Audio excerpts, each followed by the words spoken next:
Welcome to Midwest Paranormal Presents Paranormal Soup. I'm your host, Jason Bland, and tonight our guest is Matthew Jackson. He's not far from me. He's actually in the same state as me. He's in Nashville, Indiana. He is a paranormal researcher. His YouTube channel is Paraholics. I've been scoping out his YouTube. He's got some great investigations he's been on. He has got a plethora of ghost boxes. I cannot wait. We weren't originally going to have him do ITC, but when I started watching his videos and I started seeing what he does, I'm like, you know what? We're going to do some ITC tonight. So that's, for people that don't know, it's the first time watching Paranormal Soup. We have guests, we do interviews, but we also do instrumental transcommunication experiments. And usually that's our ITC night. Well, you know what? Tonight we feel like doing some ITC anyways, because Matt seems like a really cool guest, and I think we're going to get some really cool results. So you can call in on our Skype lines tonight. Now, there's actually only one Skype line. That's OOJBLANDOO. We have trouble with the Soup live chat one, so don't call in on that. And you can call in on B Live TV. I will be providing that link later in the show. It'll be in the comments. You just click on that. It'll bring it right to B Live. You got to be on Google Chrome to do that. And I don't think it works with mobile devices yet, so be on a PC. Make sure you have good sound. All right, guys. And, of course, we'll do the World Wide Web of Weird here in a second. We'll be with you in just one sec.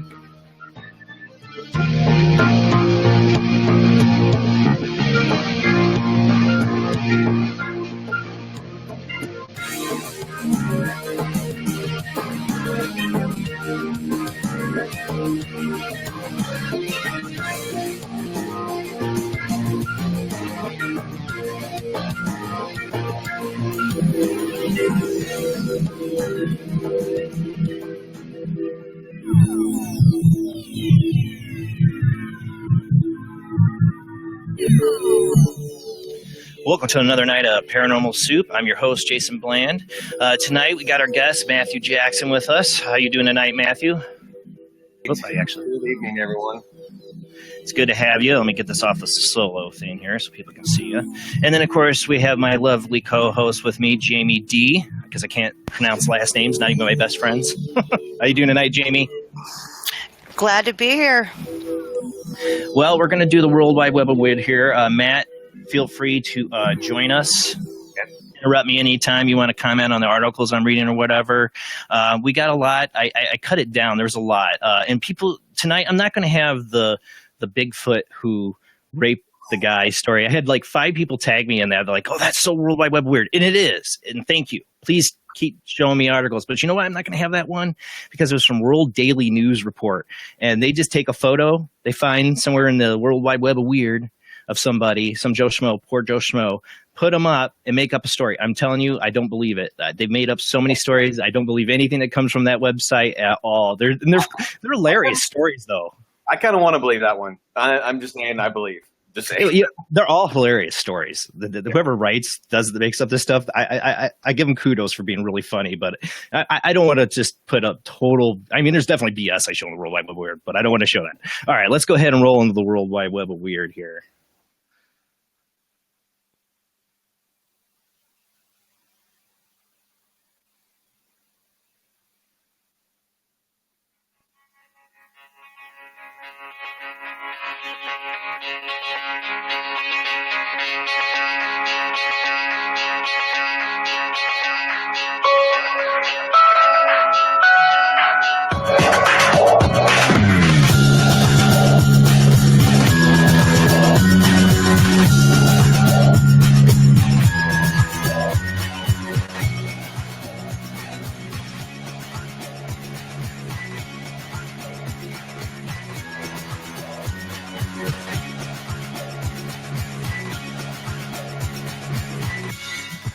All right, tonight on the World Wide Web of Weird, this one, I talked about having fake stories, whatever. This one's not fake. I wish this one was fake.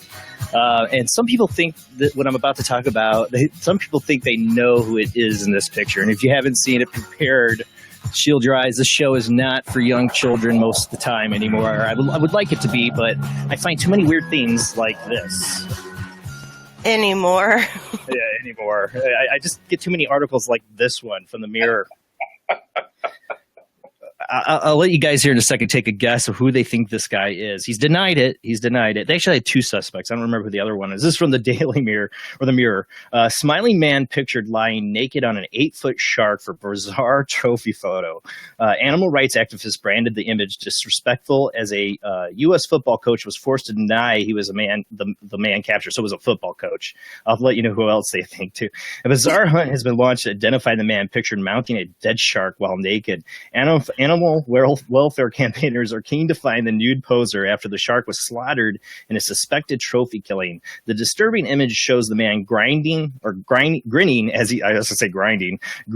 he lies on top of the creature and hugs it on what looks like a fishing boat. Activists branded the picture disrespectful to the shark and said the man should be quizzed over his humiliating behavior. The photograph was shared by wildlife presenter Anika Savanska, who tweeted, "Who is this man? Please, RT, find him and ask him why he did this. Where is the humor in humiliating the slaughtered animals?" More than 1,000 social users have since retweeted the post, while Maureen Levine, founder and executive director of the Shark Research Institute, told Huffington Post that is disrespectful to sharks. One man has allegedly ruled himself out as the naked shark hunter after he was linked to the photograph. University of Florida football coach Jim McElwain, who I don't know college football, issued a statement to deny he was the man in the picture after similarities were raised with him. I'm going to Google image it. I'm going to reverse Google image it if you send me the still picture. I'm not going to do it because I don't want to get in trouble, but I'll tell you who people have been saying it is, and I'm like, yeah, it looks like him. Is the owner of Jimmy John's, who is a trophy hunter. Oh, yeah. Go look at a picture of the owner of Jimmy John's. And yeah, you'll get what I mean. This isn't a good picture. Go find the article. You'll find it all over the place. This has been totally viral. And tell me if you think it's the owner of Jimmy John's, which it pissed me off because I can't even get sandwiches delivered anymore. Allegedly. It's allegedly him. Allegedly. He denied it. He has denied it. He said it is not him. Do you think he did it on purpose? I'll be here all night, folks. I mean, what kind of sick fool does that? And aren't sharks? I mean, wish Rob was here because I think he'd know. Aren't sharks? Can I just say that their slogan for Jimmy John's sandwiches is "Freaky fast, freaky fresh." I'm sure he finishes fast. But one of the things about sharks, isn't it? I don't know, I'm not a marine biologist person. I'm not a sea person, but if you rub your hand the wrong way on a shark, it'll like cut your hand. Isn't it something like that? Like their skin has parts, like very, very porous. Yeah. Like I would not. Oh, and they pee through their skin too, buddy. Yeah. You're on shark urine, buddy. Gross. Okay. We got another one from the Mirror. Gotta love the Mirror. Talk about fake news, but sadly these stories are not fake. Mirror is just reporting what's going viral. All right. Getting ahead of myself here. That's why it was better when Jeff did it. Oh, did I get my articles messed up? I might have. Oh, no, I got it. This is from the Mirror. This is messed up. Okay, I have a thing about snakes. Well, eels are close enough to snakes to creep me out. Disgusting footage. Disgusting footage shows a live eel being removed from a patient's body during operations. Warning: graphic images. Which I should have warned you. The eel appears to be alive, wriggling as it extracted in the video. Footage has emerged of the live eel being pulled from a patient's body. The video shows doctors extracting the animal from a patient's stomach during an operation. The eel appears to still be alive, wriggling as it is extracted. It looks alive. The clip appears to have been shot in China, of course, and may be the first footage to emerge from a recent case reported around the world involving a man with constipation. Wow. The Chinese man, 49, was said to have almost died using a folk remedy to treat his constipation by inserting the eel into his bum. Yes. Oh, there's animal cruelty right there. That poor damn eel. Damn eel. Oh my God. But the plan turned ugly. The plan was ugly. The plan turned ugly when the man suffered stomach pain and he was forced to ask the doctors for help to remove. They should have gone to the doctors in the first place. The plan turned ugly the moment he decided to go to the pet store and purchase an eel. That's what I said. The whole thing was ugly. The plan was ugly from the beginning, buddy. But the plan turned ugly when the man suffered stomach pain. He was forced to the doctors for help to remove the silvery eel, appearing to measure about a half a meter. Oh my God. The man had claimed the eel swam up inside him by itself, but later confessed he put it there. I'd like to hear the first story, like how he explained the eel accidentally sliding up his ass. I really would. The man has also suffered a punctured pancreas in the drama. Oh my God. Why? What in the world was he thinking? What witch doctor told him to stick a eel up his bum? Is there like a prunes shortage or something in China? I mean, do you know how they have like parasites, like the stomach parasite, things like that? Have all those weird ideas. Okay, well, people think sometimes by doing other things, it might eat other problems. So maybe a doctor said, "Oh, you've got parasites here," and prescribed him an eel. Not a doctor, maybe a doctor in China. I don't know, but I'm thinking more like a witch doctor. Witch doctor. Oh my God. Okay, this. I got 3 in a row from the Mirror because they're all involving weird animal stuff here. This next one is zombie fox. In this, I have all the sound off on these. We don't need to hear it. It's pretty creepy though. Definitely check it out. It's on my World Wide Web of Weird playlist. If anybody listens to an audio version of this show, you can find these on Paranormal Soup's World Wide Web of Weird playlist. This is from the Mirror again. Zombie fox covered in blood and gore tries to bite and claw his way into a man's home. The fox was covered in blood and had glassy eyes, leading some to suggest maybe infected and looked like a zombie, infected with rabies. Rabies, thank you. A zombie fox covered in blood and gore looked like it locked its jaws around a door as it tried to get into the man's home. The glassy-eyed animal was filmed wedging its snout into the crack of a doorway as a man tried to close it. It then claws at the doorway and then tries to bite its way through the wood using his blood-covered jaws. I mean, his face looks messed up, too. The animal has been branded a zombie by some who viewed the footage, while others suggest it may have been infected or already involved in a fight. Yeah. After the fox attempted to get through the door in the town of Usnik in north-central Russia. Well, there you go. In the Komi Republic, it was realized, maybe our FBI director has a republic now. It realized its defeat and slunk away. The animal disheveled coat and staring eyes look even more terrifying after they caught in the glare of the man's smartphone camera. I mean, it looks messed up, man. Oh my God, I'd be freaked out. After the video was shared online, Xena Ida commented, "Oh my, zombies are here to attack us. It is happening." And Black Devil said, "To be honest, I feel sorry looking at it. Somebody either tried to shooting it or it hit it with something heavy on its head and it thick." And this fox is simply shocked. You know what it reminded me of? Is I was driving my teenage years.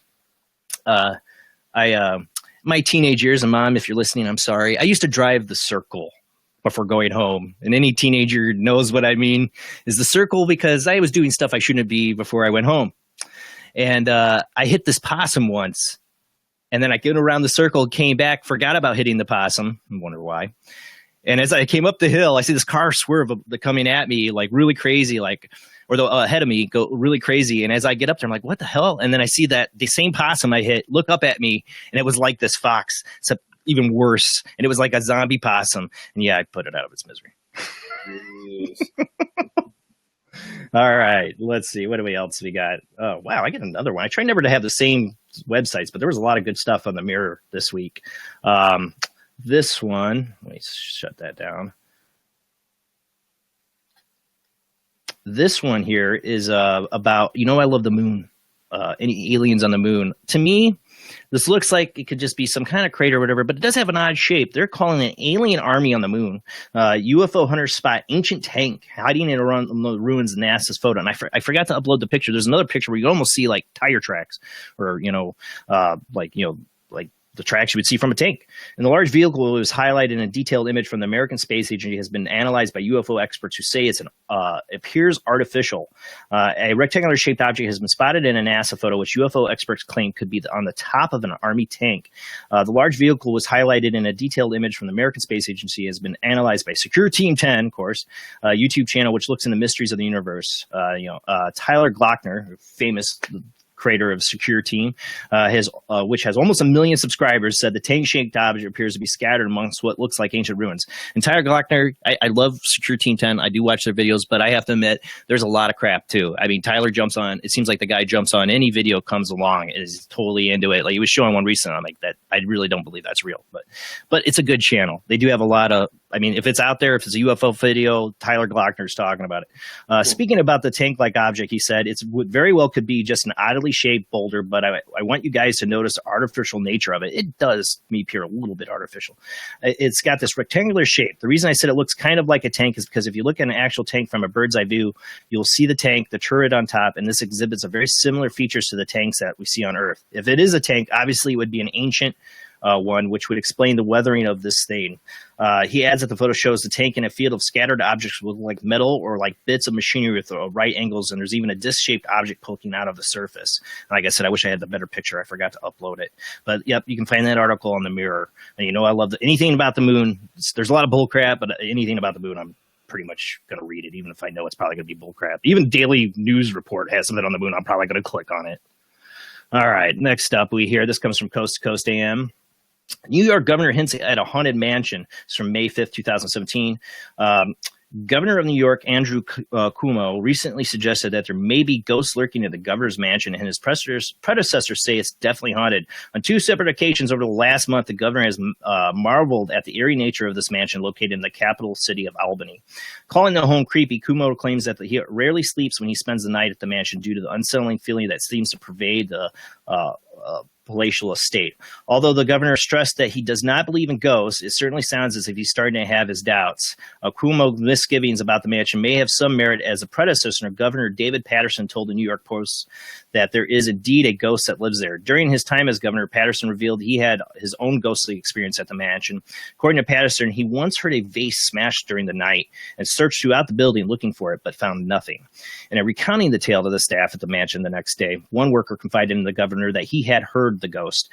Patterson went on to explain that the prevailing belief among the staff is that the building is haunted by a groundskeeper who once served at the mansion in the late 1800s. The former governor went on to tell the Post that his 5-year-old nephew claimed to have felt an invisible hand guiding him up the steps of the mansion, which led to Patterson to conclude that the earth-real resident is a friendly ghost. While Patterson's appraisal of the spirit and intention sounds reassuring, his apparent confirmation that there is a ghost in the mansion may not help Cuomo sleep any better during his next visit. I love hearing about this. I always want to know, what are the presidents in the White House experiencing? What's Trump experiencing in the White House? Is he going to start talking to the dead president paintings like Nixon did when things started going south? Because, man, there's some creepy stories. The White House itself, man, has a lot having of ghost stories. Conversations with Ronald Reagan. Yeah. Like, what do I do? Wasn't Winston Churchill that had the famous run-in with Abraham Lincoln? Wasn't that like one of the famous ghost stories? Yes. He was staying at the White House in the Lincoln Room, and yes, he did. There's a good story about that. There's the ghost cat of the White House. Nobody's ever going to get to investigate the White House, but maybe we'll get to investigate this governor's mansion. I don't know. With Trump, you never know. Who knows? Maybe it's open. I doubt it. Yeah. All right. So, let's see. All right. Next up here, this comes from Unexplained Mysteries. All right. Get that out of here. This is, I think this is the Nessie again. She went 8 months without finding a Loch Ness monster, and now she's back with a vengeance. Cryptozoology. This was posted on Thursday, May 11th. Let's see. A group of tourists recently spotted a strange object in the waters off of Scotland legendary loch. Let's see. The footage which was recorded by the 35-year-old Rob Jones from North Wales, shows a dark object moving slowly across the loch towards the shoreline while a boat cruises past nearby. Tourists who were also there at the time can be heard discussing the sighting in the background. I saw quite a far across the loch near the castle, but by that time I stopped the van, and it was very close. Other people stopped to take photos too. Sadly, I don't believe in monsters, but I would love to know what this is. And you can see, like, it kind of was moving there a little bit. The one thing I always hear as explanations are, rotted logs at the bottom that suddenly get gas inside of them and pop up out and like float upwards like that. But I don't know. That one's a weird one. It's a weird one. I don't know if I believe in Nessie or not. I think there's a lot of people that do, and I think they have a lot of good reasons to. But it's one of those things. It keeps happening. We almost thought she was done, but people are still spotting Nessie all these years later. Right. All right. Water. Yeah. All right. We got another sea creature thing here. Yeah, it is. Losing track of my articles. So hard to do this. I need to get Jeff back to doing the World Wide Web of Weird. It's a lot easier when he does it. Okay. This one here, this was all over. This has been probably the most viral one of all the World Wide Web of weird stories tonight. This article comes from the Vice, but you can find it on about every weird, news site for paranormal. A giant sea creature washed up in Indonesia, and people are freaking out. A mysterious creature from the depths has washed up in Indonesia, eastern Maluku province, setting off a storm of controversy over what exactly it is. Initial reports from Indonesia soldiers stationed in the area called it a giant squid. A video shared by the official's Facebook page of Indonesia Army shows a man describing the creature at length. We're not going to play the audio. A giant squid is washed ashore in the island of Seram in Hulong village, the narrator says. From the looks of it, it's unclear how many people can fit in this creature. If it eats people, this is a rare animal. Its length is more or less 10 meters. What they've come up with this has been viral. I'm not going to read the whole article. I mean, it's crazy what it washed up. A lot of people are like, it's a giant squid. It's actually a dead whale carcass is what it was. It's, those things never, whales are huge. And when they die, I mean, dear God, they explode. For one, if they sit out too long, they explode. Have you ever seen the videos of that? It's crazy. It's like a bomb going off. And yeah. And God knows what we're doing to our oceans, why this whale's dead. All right, we got one more thing, and we're done with the World Wide Web of Weird. And I had somebody, I can't remember, I apologize who it was that sent this to me or tagged me in this. I was trying to remember today. I couldn't find who it was. Whoever it was, I am sorry. I'm not crediting you for telling me about the story. I forgot. I am sorry. I have so many people send me stuff. I don't remember who sends me what, but thank you who sent this to me because I love this stuff. Strange items activity reported after serial killer Ted Bundy's house goes up for sale. I'm not one to believe a lot of this stuff by Henry Kronk. That's the title. The Tacoma house in which the serial killer Ted Bundy grew up has been back up on the market and contains a few less than ideal features. For example, the room in which Bundy slept still has a secret compartment in the wall where he imprisoned birds. Their skeletons are still there. Why wouldn't they clean those out? The contractors who remodeled the house furthermore noticed some strange goings-on while working. They claimed they would return to their work and find messages written in sawdust. Their phones also reportedly lost battery life. Another message appealing for help appeared in the dust of the basement window. Furniture that had been fit into the corners would unexpectedly topple over. I'm not one to believe a lot of this stuff, but this house made me a believer, said Casey Clopton, the contractor who modeled the home, according to the News Tribune.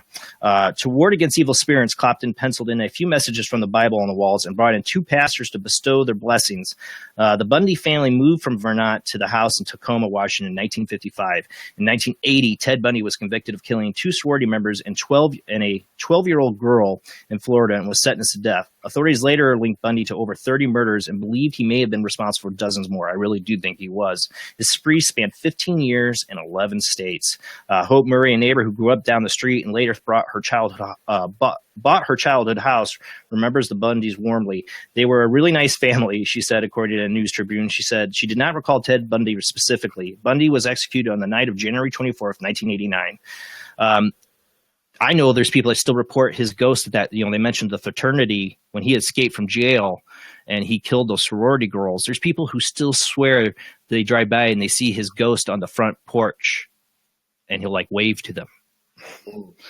Creepy. Yeah. All right. That's it for the World Wide Web of Weird. Let's get to our guest. So how you doing tonight, Matt? Thank you for joining us. Hey, no problem. Thank you for having me. I'm pretty pumped about this. And like we said, we hadn't originally planned to do an interview, go over evidence, but we're like, let's have some fun. Let's do some ITC.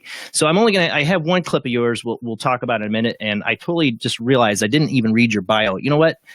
I'm going to let you, I have your bio. I went through all that, but I'm going to actually let you tell us a little bit, tell us about yourself, how you got into this. Why are you so passionate about? Obviously, you're passionate about instrumental transcommunication by what the collection you have behind you. So, how did this all start for you, Matt? Well, to be honest, I was a weird kid. Always reading on vampires and werewolves and aliens and you name it. So I always had an interest in things that were, I would say, dark or more fantastic. Of course, you always have adults to tell you that stuff is not true.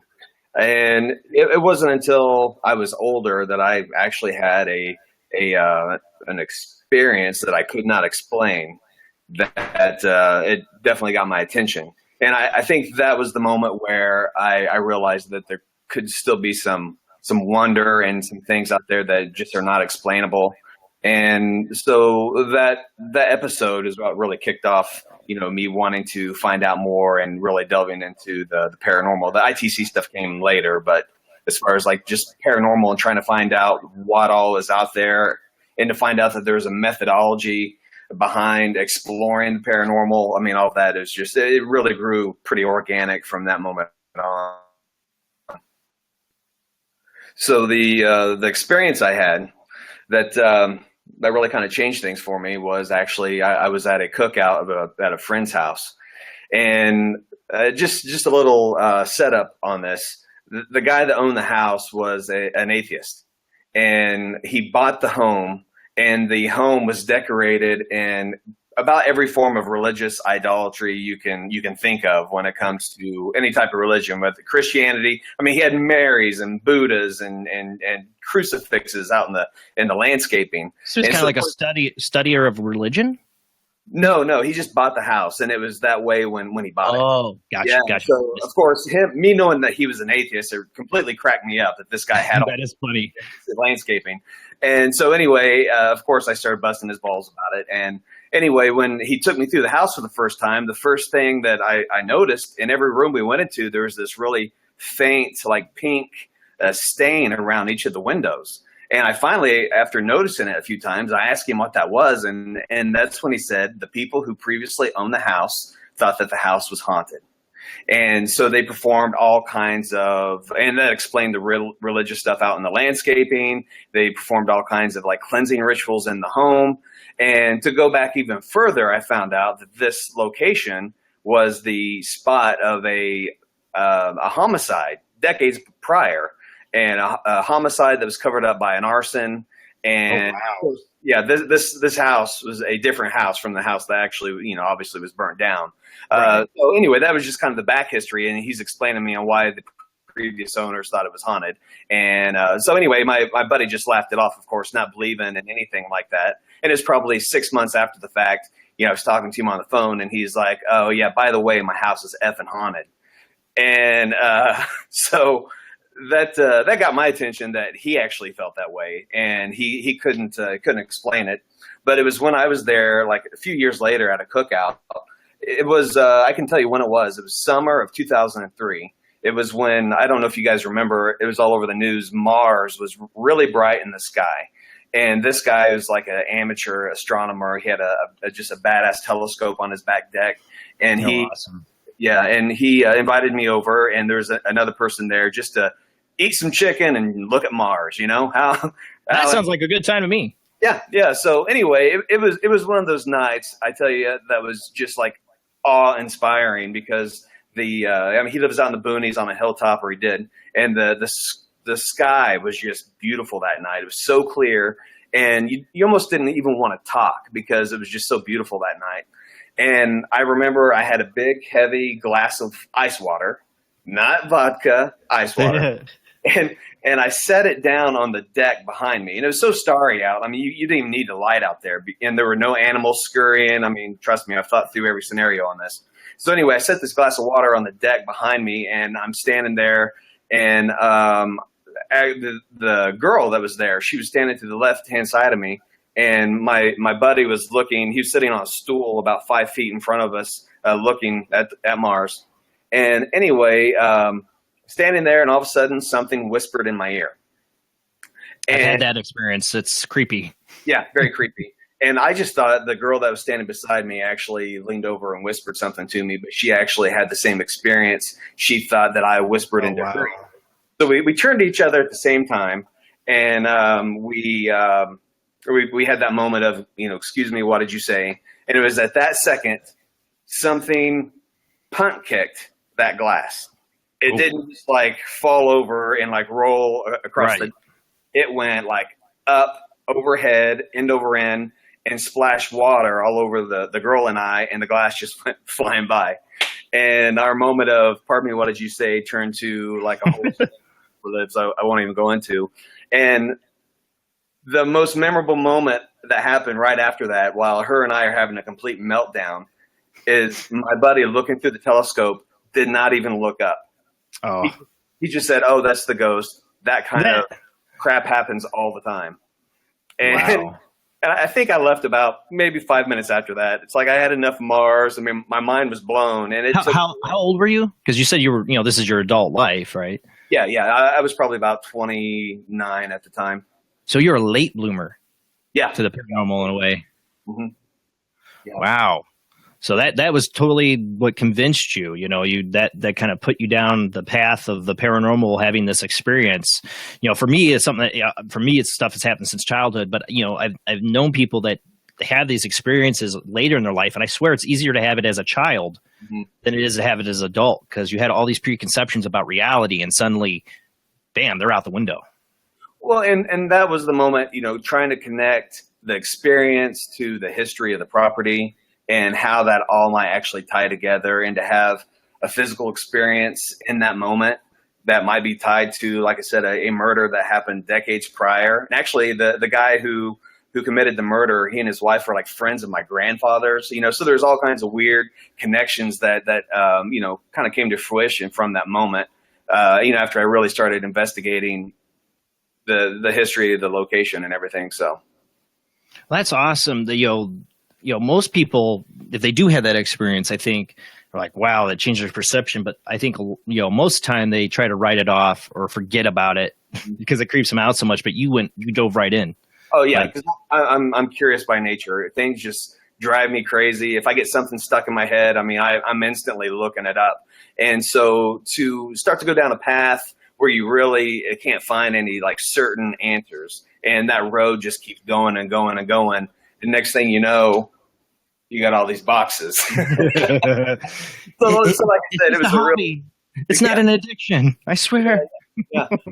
So like I said, it was a real organic thing for me. And I just, I started, reading things and looking into it. And of course, when the TV shows came on, that really caught my attention. Like, no way. I mean, people really, really do this. Then of course, I'm skeptical enough still, even though I have had so many experiences, when I see people, sitting in the dark, like on Ghost Hunters, and they have their meters and their recording voices, I'm like, really? Is this shit TV? So of course, then I had to, kind of get my feet wet and start experimenting and trying things. And lo and behold, wow, yeah, I'm recording voices out of the air. So that's what I say. I say for investigators, either the ones like me who had just weird crap all their life, and been called a weird kid because of it, and searched to prove it to everybody. And then there's the investigators who have it, like I said, for you later in life. And it's like, I got to know, my preconceptions about what everything reality was been changed, and I got to figure this out. I know friends that are that way, and it leads them down the path. For me, it's just, I think you have more wonder than I do, because I've seen so much crazy crap since I was a kid. I'm just like, oh, it's part of the course. Like your friend is like, oh, it's just the ghost. Mine started too when I was a kid, like you, Jason. But then, like him, I wanted to find out answers. Like, well, who is this? What do they want? And leading to all the boxes now, it's the same thing, just longer period of time. I was going to say too. Now, you besides, did you join a team, or did you start your own team for investigating, or did you one man? I'm doing this. I'm going out there on my own. An army. No, I met a couple guys through circles up in Indianapolis that had been investigating and dealing with experiences basically their whole lives. So they were about my age. And so, of course, I'm curious. I was like, I want to see this firsthand. And so I actually arranged an investigation for them. And so it was a total setup just to get me to see what's really happening. So, yeah, and I worked with those guys for the first few years, and had a lot of really cool investigations with those guys. And we're really close to Waverly Hills down here. So, as far as big famous locations, Waverly's not exactly my backyard, but it's close enough that I usually have an annual visit, and I go there for my annual. Yeah. Anyway. What happened? So if people know, can we say where you're located right now? Yeah, absolutely. Absolutely. You'll go ahead and you tell people where you're at right now because I think it's hilarious. Yeah, because I mean, let's face it, it doesn't make any sense when you meet like a skinny chef or anything like that. But when you meet like a bald guy who does hair, I actually own a hair salon, so I'm in my salon right now. So it looks like it looks like we could have lied and be like he's in his studio. Yes, his IT studio. like wow, this man's serious, real serious. It looks like it's behind you. If I had good internet at home, you would see I call it my ITC bunker, but wow. Anything from there, it's in the dungeon. So, yeah, well, I'm glad you picked the good internet because that'll make for a good show. Jason.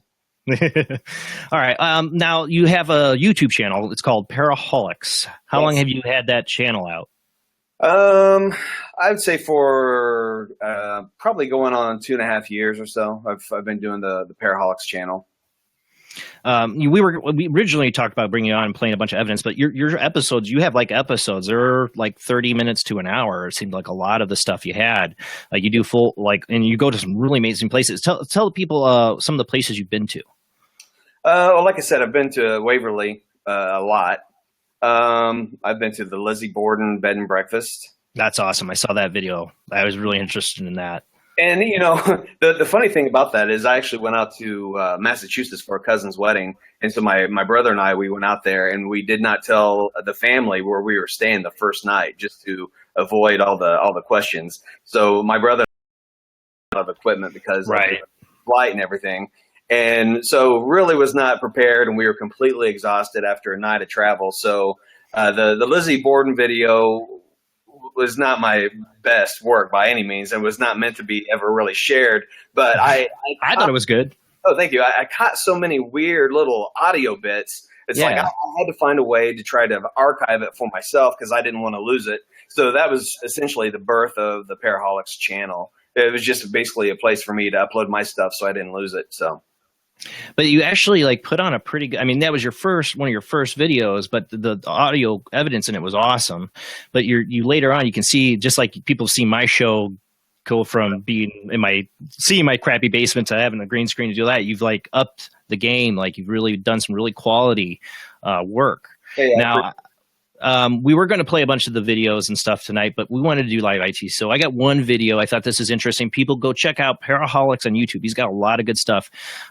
Spend time to watch it. I felt also wouldn't give all of his evidence greatest justice. Sometimes it doesn't come across here. I didn't know how our internet would be tonight. So I didn't want to get too involved and people think, oh, that doesn't look so good. But it's really the internet. I've had that happen to guests before, and I always feel bad. So we got one clip, and hopefully it plays right. Hopefully the internet's doing good. Now this clip, tell us a little bit before I play it. Where was this taken? Actually, about 3 doors down from where I'm sitting right now. There is a butcher shop that is real close to where I work. And a lot of these, I work in a real historic area in Columbus, Indiana. And a lot of the second floors of these old buildings are just not in use. They're just used for storage or what have you. And the owner of the butcher shop, she actually had a key that for maintenance guys to be able to get upstairs and so forth. And so anyway, she had been, upstairs above her space several times. And she was up there one day and a door closed on her and one of her friends while they were up there. So that's when she came to me. She's like, you really need to check out this space up above my shop. There's something going on up there. Right. And actually one of the girls that works for her started doing all this historical research, and it turned out to be an old doctor's office. And there was a record of several deaths that had happened up there. And upon further research, we found out that the doctor himself actually died up there. He lived up there. So the space was divided between his office and residence. And it's a pretty big space up there. And his funeral, which I thought was pretty odd, was actually even held in the space. So one night, myself and Mike Caldwell, who is one of my best friends and investigators, he, myself, and a couple other people got access to that building, and we went up there and investigated it and ran some experiments. And so there was this one particular doorway that we were facing. We actually, the lady who let us into space found a little storage cubby up there and found an old medical cot that she even pulled out. So we were even trying to use the medical cot as like a trigger object, and we had some meters and so forth stuck up there. And so anyway, a couple times the door moved on us in that room. And we tried our best to debunk that, but the floors are really unlevel and lots of, just dust and grime and old bird bones up there. So the doors really didn't want to move very easily. But upon review, there was this one moment right before one of the doors moved where the meters just went crazy. They were responding to my questions. And when we went back and looked at the audio, when I changed the filter on my video, it looked like this misty figure running upside down across the ceiling. And at no other point during the night did the video, did that happen? Or, I couldn't even figure out if car lights could have caused it, but it was an interesting moment. And is it truly an apparition? I can't really say, but it could be. So kind of exciting. All right, let me get that video up here. I'm going to try not to talk for a moment because while I'm playing the video, I'm going to play the audio and I get a little bit of feedback from that. So let me get it on me here and I'm going to play this video. All right. I'll get the audio going for it here too. Impressive. Mm-hmm.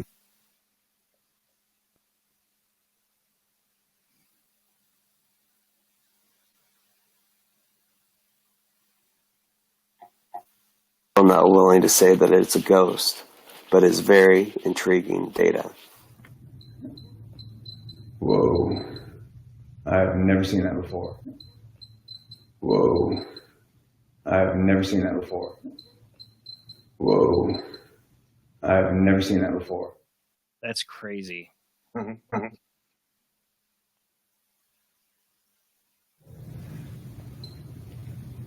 That's pretty impressive. Mm-hmm. And at the moment when I said that was impressive, I didn't even know that we may have caught something running across the ceiling. It was just the meters on the EDI lighting up and staying lit. That's what really caught my attention. I'm going to play it again this time without sound. We're just going to let it roll a second here. Let me turn the sound off. All right. But I'm so jealous when I see this stuff that people get because I never get anything on video or photo. My specialty is EVP. Mm-hmm. And I almost think I heard an EVP in there. I don't know. Maybe where I just clipped it, but it almost sounds like there's a little voice in there when I was playing it. But I turned the sound off, of course, now that I say that. But that mist is so weird. Yeah, and basically, a guy like Mike Caldwell is just a lucky cameraman. 99% of the time, he videos feet. And then one time when he's not paying attention, he catches possibly an apparition running across the ceiling. That's so awesome. That's so awesome. The other thing too is that I know in the later, or was it earlier or later in the video, you were getting the door moving. That same door was moving. Yeah, I think it moved once before that, and then once afterwards, it really moves, and you can hear it pushing up against the floor and that grind, because it doesn't even want to close all the way. And so it took a lot of force to move that door, and it was one of those kind of heart stopping moments. It's like, whoa! And at the same time, it correlated. That's why I really like corroborative evidence and moments that happen at the same time. It's one thing if you get like a high on a ghost box, but if you get a high on a ghost box, an EVP, and your meters light up, it's way more impressive. And so that was the thing that happened in that moment with the door moving. The meters were lighting up at the same time, and it's like, wow, man, this something is there. It helps validate your validation. Right. Yeah. And I have a hard time because even though we might prove things to ourselves and we might grow as people and get some answers for ourselves, I really have a hard time thinking, and I say this all the time, none of us have been on the cover of Time magazine for proving the existence of ghosts or an afterlife. I don't think anybody will be. Yeah, and I totally believe that. But at the same time, I think that collectively we're gathering all this just mind-blowing data that, it doesn't really add up and spell anything. Maybe I think it makes a pretty intriguing argument. But maybe one day it will. I don't know. I've always asked that question. I don't know how you feel about it either, Jamie. It's like, I always say we always talk about doing like the scientific method and using it in our investigation. But when it comes down to it, we're basically, like you said, we're data collectors. Mm-hmm. Yeah. We're collecting data, and maybe one day that data will become relevant to a theory, or somebody can put it together and put together like a, kind of like a universal paranormal theory, the ultimate theory of why. Maybe that's what scientists will come up with, but I don't know. There's a lot we're not supposed to know, also, or at least not know now. There is.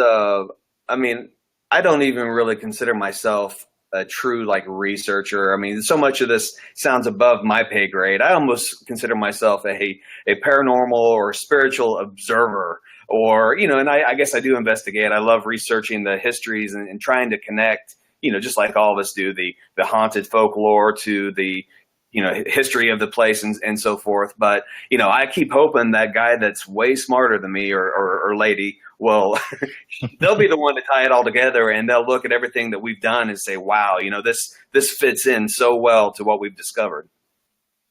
Yeah, and you wonder if one day they'll be able to take some of these EVPs and some of these videos and be able to put together, wow, this is what we're talking about in our theory. You see this happening. I don't know if we ever will, but to me, the reason I got interested in instrumental transcommunication is if, the ultimate question is, will we ever come up with a way that'll just make it so clear and so easy for the spirits to use, and so easy for us to understand that we have that two-way conversation and it just becomes undeniable.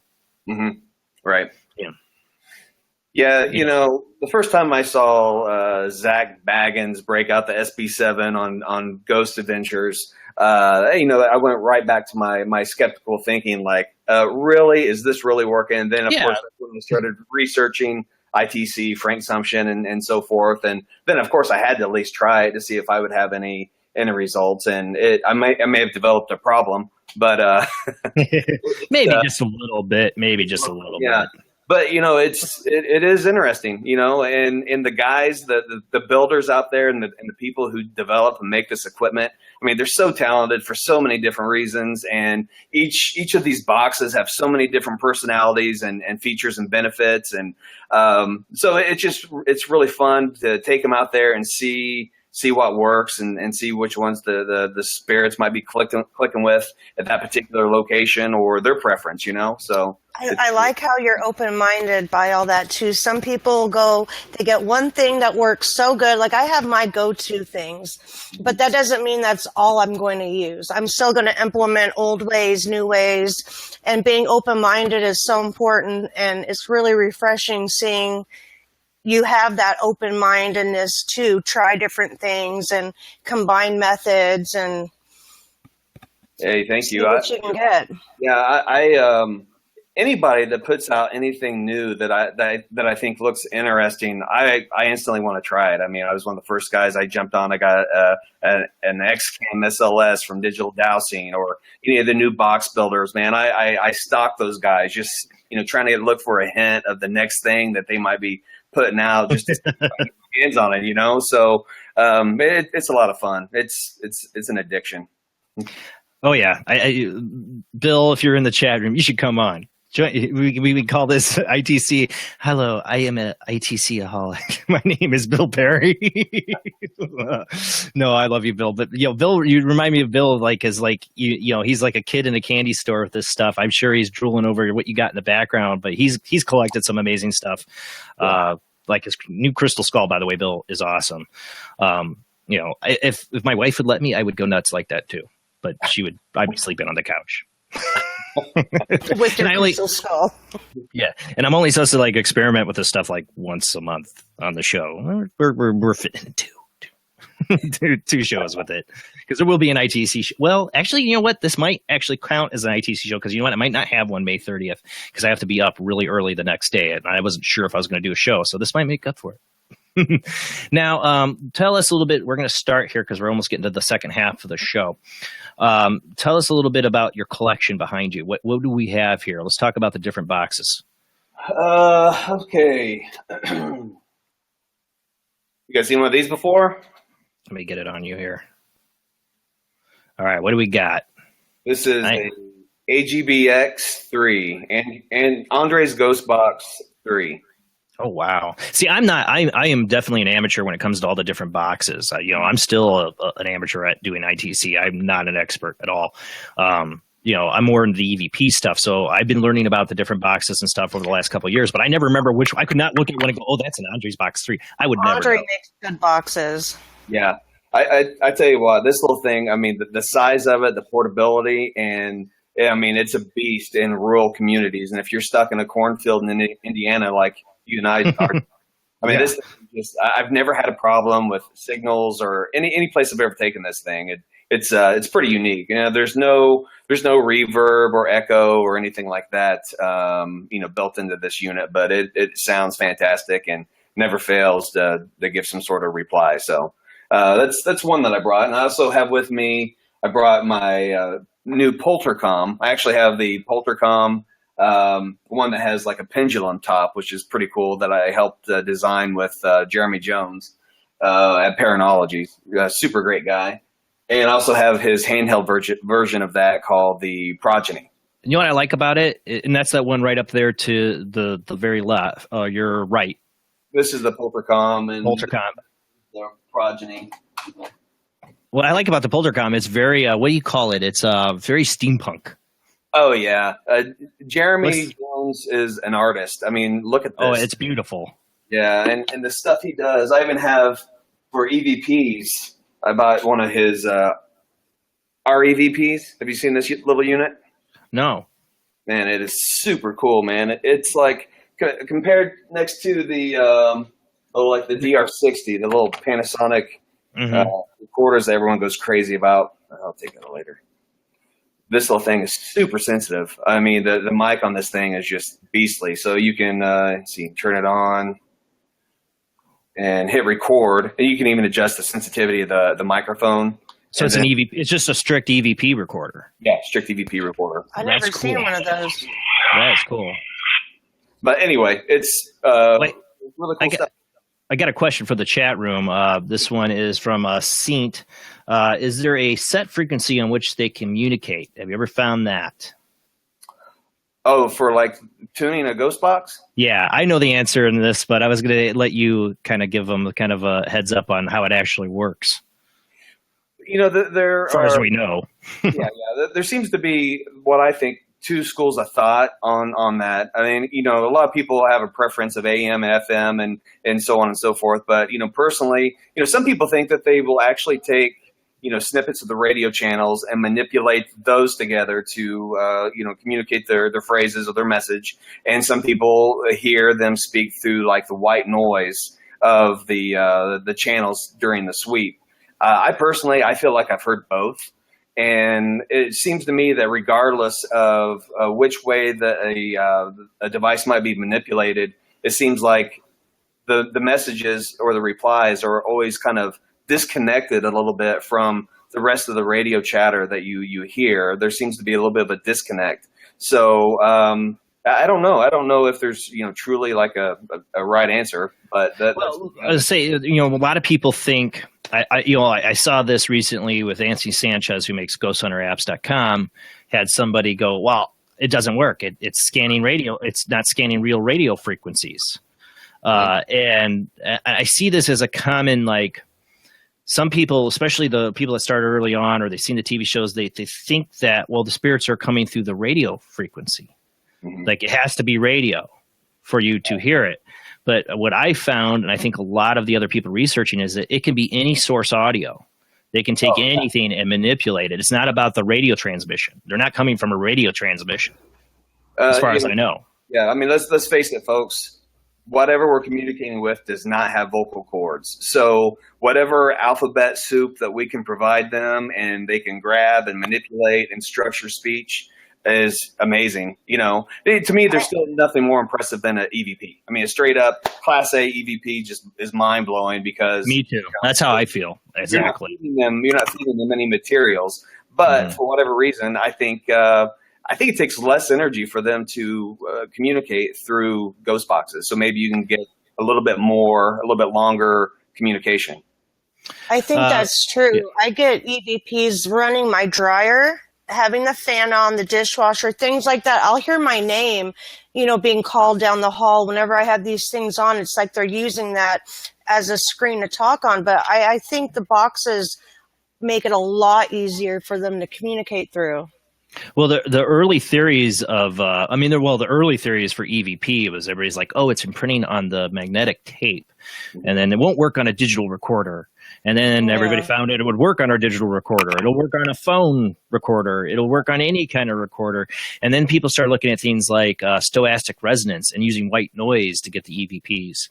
And that right there shows that, if they're using white noise, they're manipulating. They need audio to play off of. And I stopped using white noise for a long time because it gets kind of annoying to listen to. Yeah. But I want to go back to it because I definitely know like EVPs for me seem to show up in between conversations when we're setting up, or, it's never like we ask a question. I mean, it does happen. We'll ask a question and a few seconds later, there's in the silence a voice that comes through. That does happen. But I swear more and more of them come from in between our voices. Like they're taking our own voices while you're and using setting it. Up. Right. Like your feet are shuffling and you guys are doing stuff. Then you'll hear like who said that? You'll hear it in your headphone. Anthony England came over back in February. We spent a week together and investigating. And, for people that know Anthony's work in Afterlight, Paranormal, and or might be familiar with my work, that we use a lot of ghost boxes. But for the week he was here, we had some of the most phenomenal EVP work that I have ever experienced. I saw some of it. It's incredible. And there was one moment, I will never forget this. This actually happened to us more than once, where we were standing side by side. We were both running the exact same recorders. We were both running DR60s, the Panasonics, and we were asking questions, and we would play them back. And there were times where, like, my recorder would have a response and his wouldn't, or sometimes it'd be the same response. And there were times where we both got responses at the same moment that were completely different. That's crazy. Yeah, just crazy. And so it's like, I don't really think these things even vocalizing anything. I think they are just imprinting somehow on the devices. I mean, direct manipulation. I mean, it was just. Yeah. When you got responses at the same time on different recorders, but different responses, if you put them together, did it make like a response? No, it didn't. They were my favorite. We were in this house. It's called the Toner Maley house.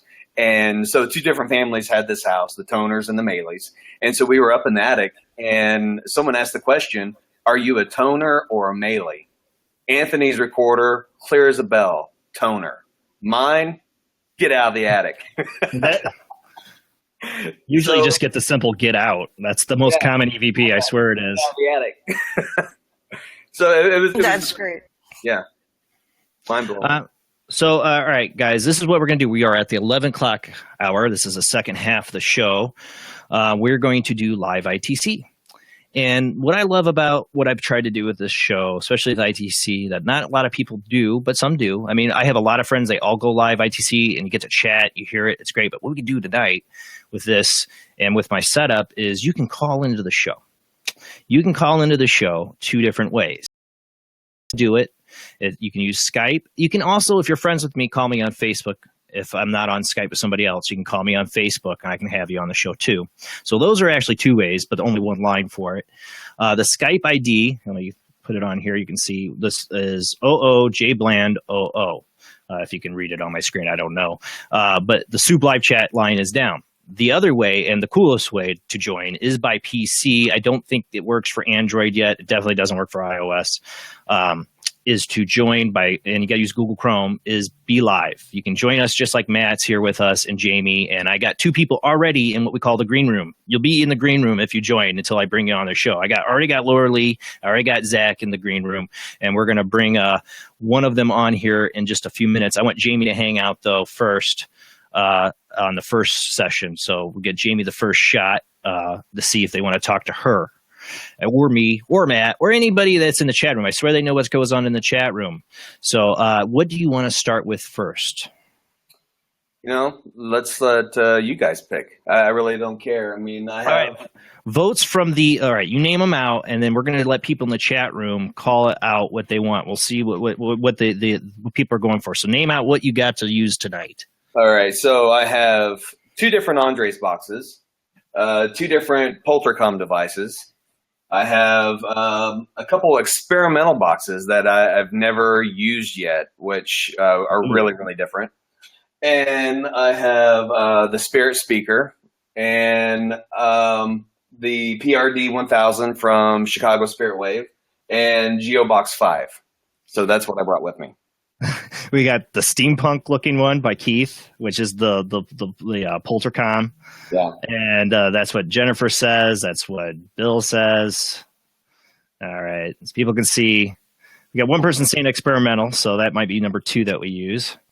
Run the big Poltercom, Bill says. I knew that was going to be what he says. And my vote is on that one first, too, because I'm interested. It looks just so cool. Yeah, let's do it. All right. And Danetta says, Poltercom and ask it to say my name. Say our name. And we got one vote for Spirit Speaker, so that might be number 3 there. Bill said, of course, now Bill's going to get the Poltercom. Of course. Of course. It's set up so you guys can see it. I'll even put the pendulum top on it. All right, guys, I'm going to post again the link to Be Live in the comments. You click on that in a Google Chrome browser. If you're on another browser right now watching this, go to Google Chrome and watch it and click on that link, and it will take you to the Be Live waiting room. Laura Lee, Zach, hang in there with us. I want Jamie to get a little bit of time with the Poltercom, and then I'm going to bring you guys in. Laura Lee's first, Zach. She got here before you, so she'll be first, and then you, Zach. And then anybody else joining in, we will try to fit you guys in. We got 1 hour to do it. If we run a little over, we run a little over. Okay. But So, Jason, I'll need you to guide me as far as like the volume of this to make sure you guys can hear it and everything. Gotcha. So, all right. You want me to go ahead and turn it on? Yep, go for it. All right. Fire it up.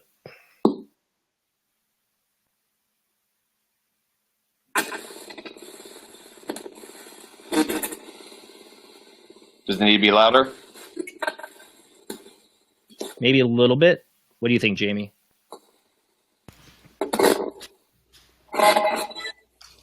That seems pretty loud. Pretty good. Yeah, that might be good.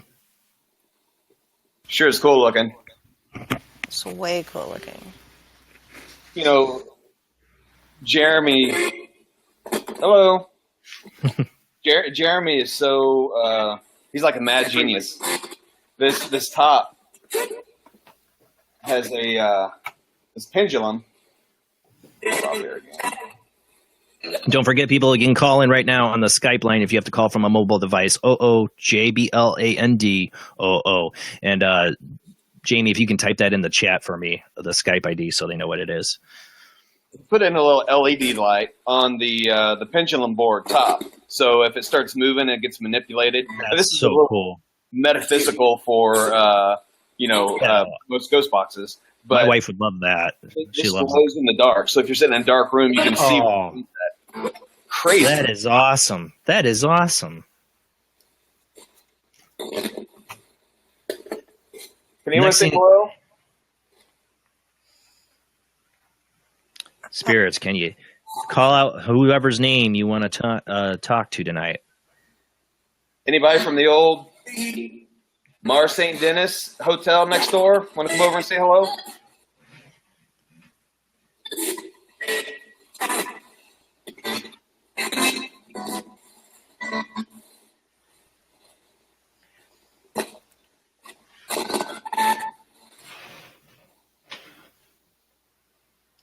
It's been a while since I've done anything in this building.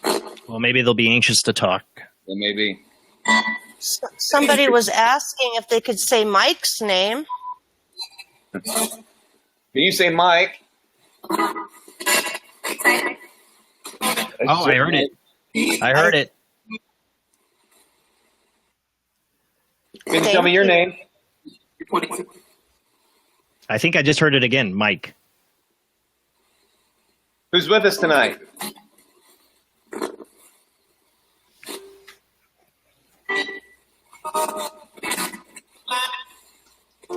Mike? Cliff?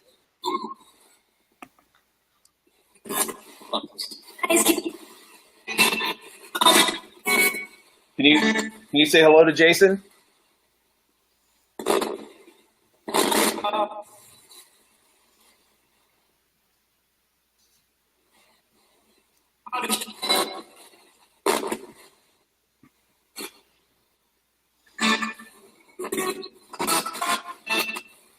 Can you say the name of the person who wanted it to say Mike? Was it Mike, or was it somebody asking for Mike? I missed it. Who? Mike. Who wanted you to say Mike? I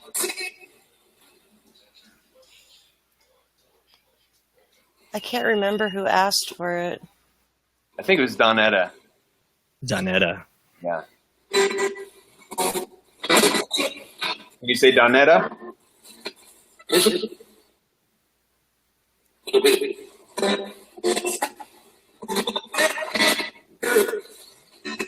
Or spirits.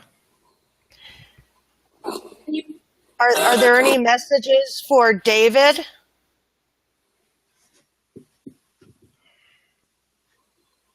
Do you have any messages for David? Don't forget, people can call in OOJBLAND00 is the Skype ID, or call in on B Live.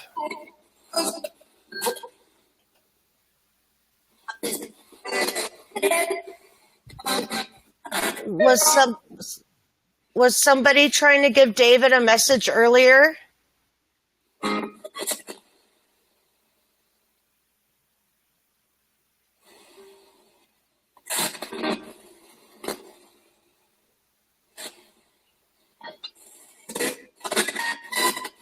No, you can move this top too.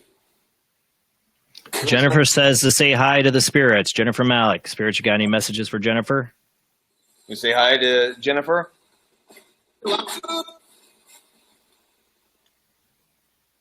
We also have a Deanna in the chat room asking for messages. Don't forget, people, you can call in. They might talk to you if you call in.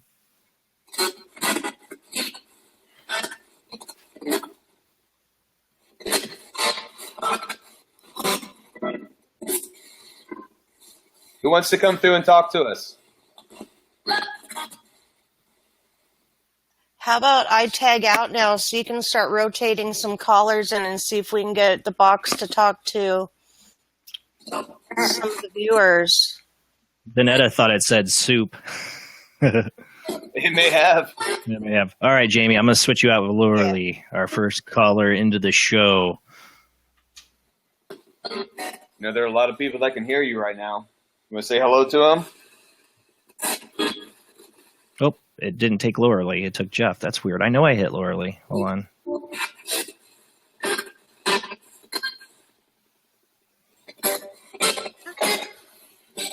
You there, Laura Lee? I am here. How are you? Hi. Hello. Hi. Hi, Matt. Hi. Say hi to the spirits. Oh, hey, thank you. Sorry, Jason, I cut you off. What did you say? I'm so sorry. I'm just telling you to say hi to the spirits. Hi, spirits. How are you this evening? I think it just said Matthew. You say hi to Laura Lee?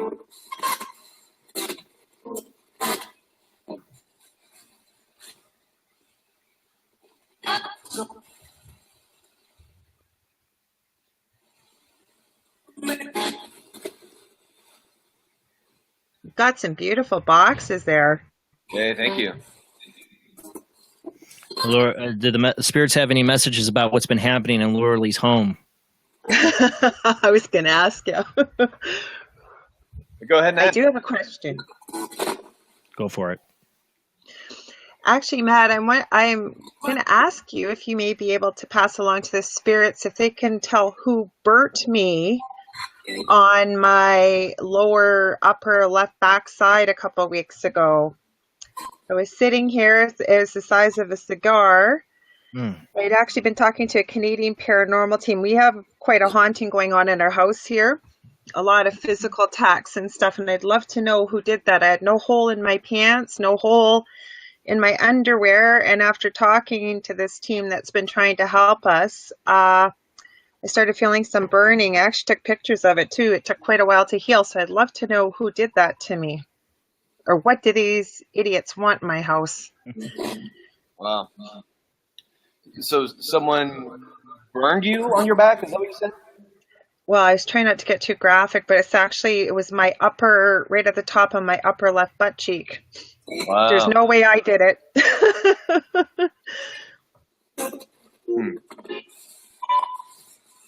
Do you know who touched Laura Lee?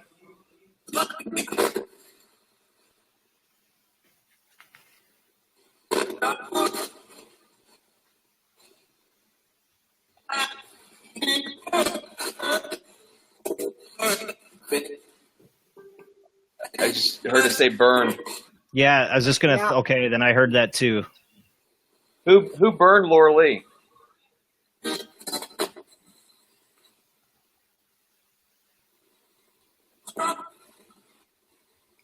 Tom. So what is that?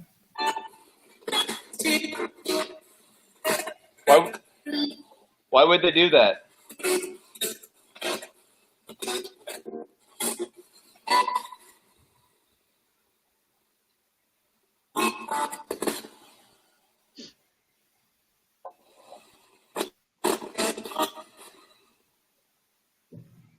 That's frightening. I hate that that's happened to you.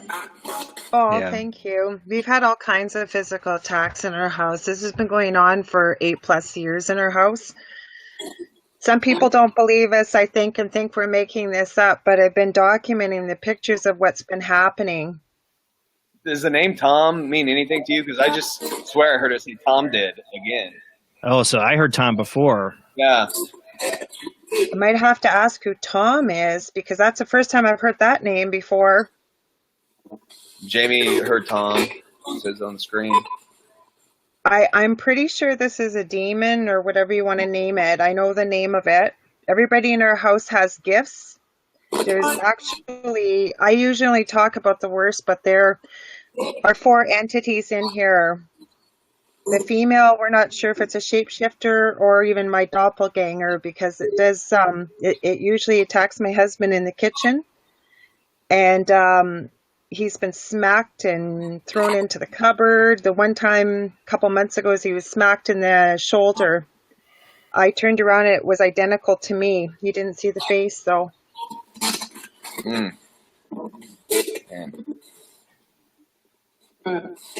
Are you able to ask who is Tom, please? Who is Tom?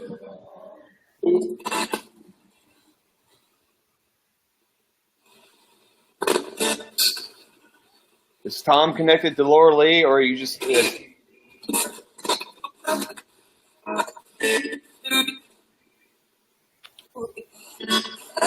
It said Tom, Lori said, and then right as I was gonna say, about to say it, it said Lori. Yeah. I don't know if it said Laura Lee for Lori that's in the, or Lori for who's in the chat room. There's a Laura Lee here, and there's a Lori Love Peace in the chat room.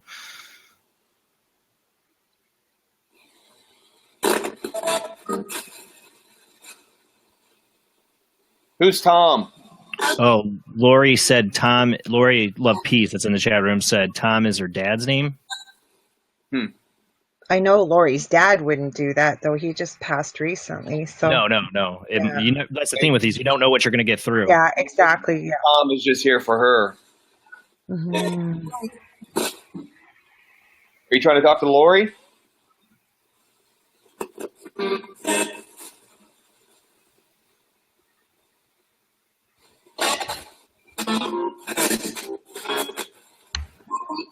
And Lori in the chat room said she heard a voice say her name not that long ago.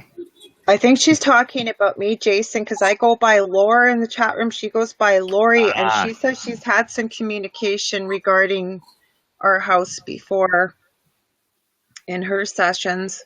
If Tom's here, could you move this pendulum on top? Could you make it swing? Yeah, push. You should say push. Yeah, and I got it. I got the camera on just you right now, so we can see if it moves. Really get that moving.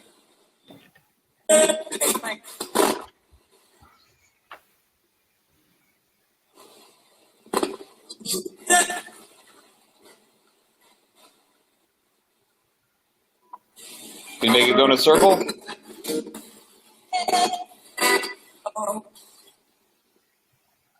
Say no. Jamie said they can use some of her energy. She said, yes, I am at home right now. If it's either Spooky or Raven, yes, and you probably are seeing something behind me. It usually pops out. I didn't even have the camera on you. She might have saw it earlier. Now I put it on you. I'm saying we're getting something moving behind you. People, I mean, Rhodey, that's been on the phone or Skype with you, has seen stuff behind you and that. I know. So is Debbie, Shmoley, Katrina. He's in Laura Lee's house.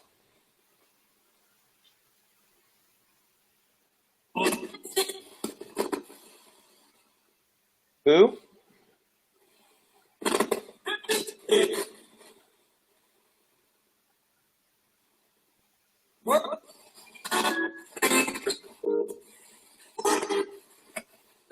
Lori.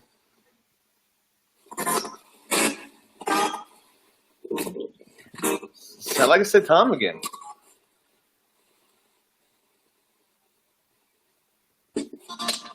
Yeah, I think I've heard it a few times. Yeah. And Lori in the chat room, she definitely says it's from her. She's getting stuff she's hearing that she's heard recently. So I'd be trying to communicate with her. Lori, call into the show. You know, Skype line or Facebook message. You can call me on Facebook Messenger. I didn't want to ask another question if her dad's trying to come through, so I'll wait. Spirits, who do you want to talk to? You want to talk to Love Peace? We'll call her Love Peace. Or do you want to talk to Laura Lee?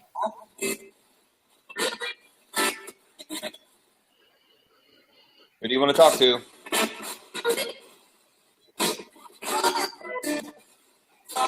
Jamie thought she heard it too. She thought she heard Love Peace.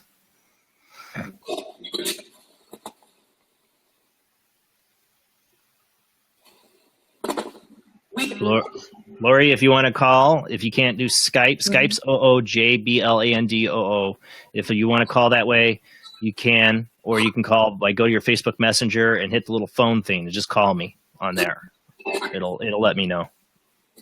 I can get off Jason if she's calling. That's okay. Or I doubt she can get on the Be Live. You can stay for a minute. We got to get Zach in here too soon, though. And you people, don't forget, you also can call in on Be Live. I'm going to paste that link again. Just click on that in a Google Chrome browser, and you can call in and join us by video. You got to have a camera and all that on your computer. That was different. What was that, Matthew? That was different. A totally different sound came through. Who's trying to come through?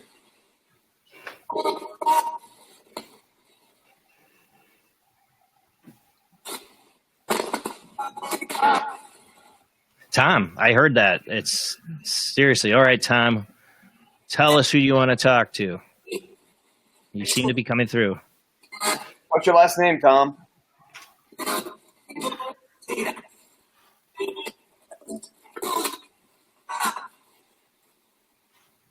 What's your last name, Tom?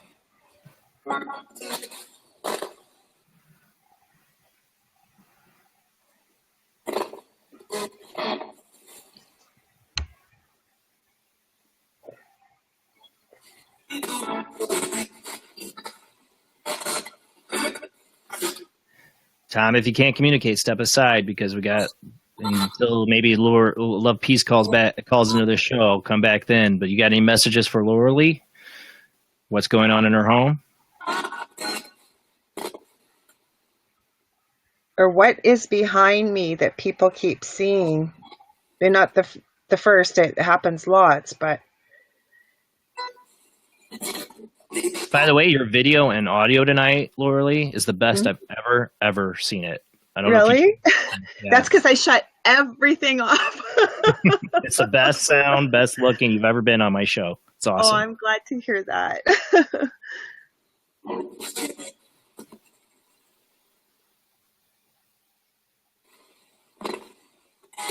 Janine says you need a blessing. You need some sage. Oh, she's done all that. Trust me, she's done all of it. I'll just add quickly. I really appreciate everybody's help, but we've tried pretty well everything.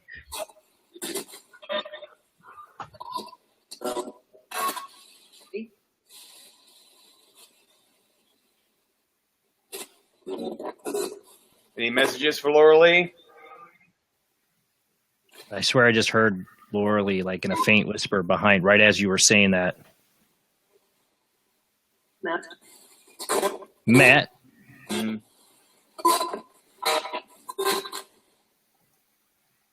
Yeah, do you know me?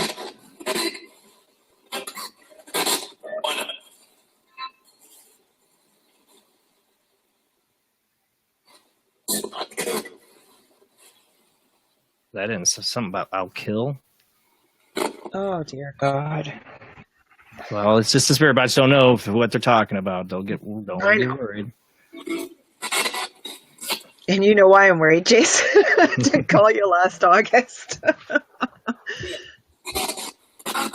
Jennifer said, she said when we asked who was behind her, she heard, "It's me." I just heard it say attack. Attack. Who are you gonna attack, spirits? Because you have no permission to do so. Absolutely not. The last time we said that, Jason had said, "Oh yes, I do." Remember that? But no, it does not have permission here. It never has.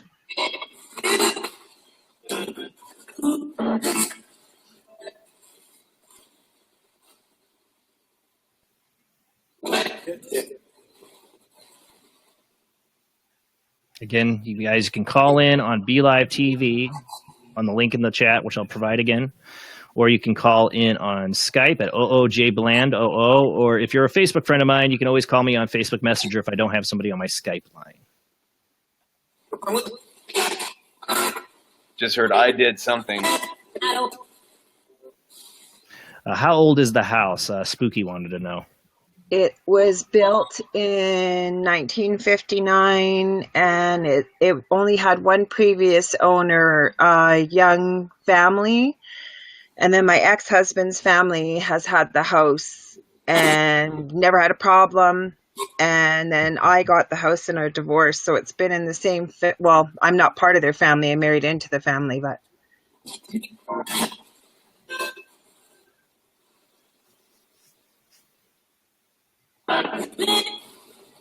check the history of the land, check the history of the house.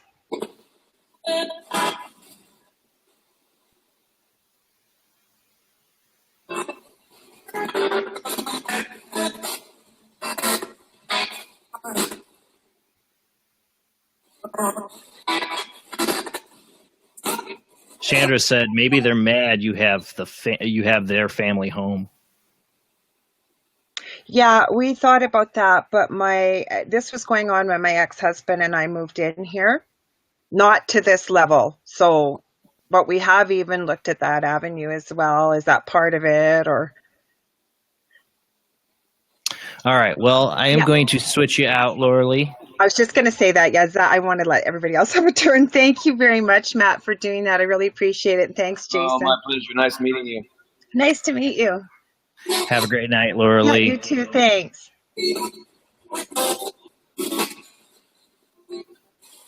Where did it move Zach to? There he is. Okay. Next up, we have in the green room. We have Zach. How you doing tonight, Zach? Oh, we don't hear you, Zach. Uh-oh. And this is my fault because usually I give Zach and Laura Lee time to get in here to test their stuff, and I forgot to send the link to you guys. So right when the show was starting, I'm like, crap, I forgot Laura Lee and Zach. Sorry, guys. You say hi to Zach? You can't hear Zach. Zach, you might have to jump back out and check your settings and make sure you have the right mic selected. Again, people, you can call in at OOJBLANDOO on Skype, or you can call in on, let's get Jamie back in here for a second. You can call in on BeLive, and I'll leave the link in the comments again. Zach, give me a thumbs up once you come back and you think you might have it fixed.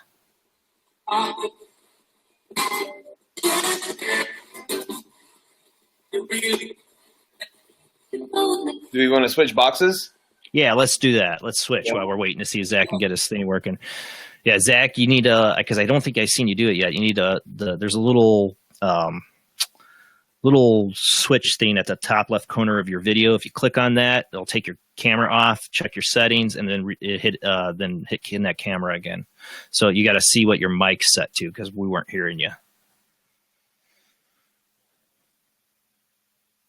It won't work on Messenger. I'm going to try this. I'm going to try calling Lori on Facebook. Let me see if I can get her. I'm going to try calling you, Lori Love Peace. Let's see if it works. You might not have it set up to work. I don't know. But I'm calling you now.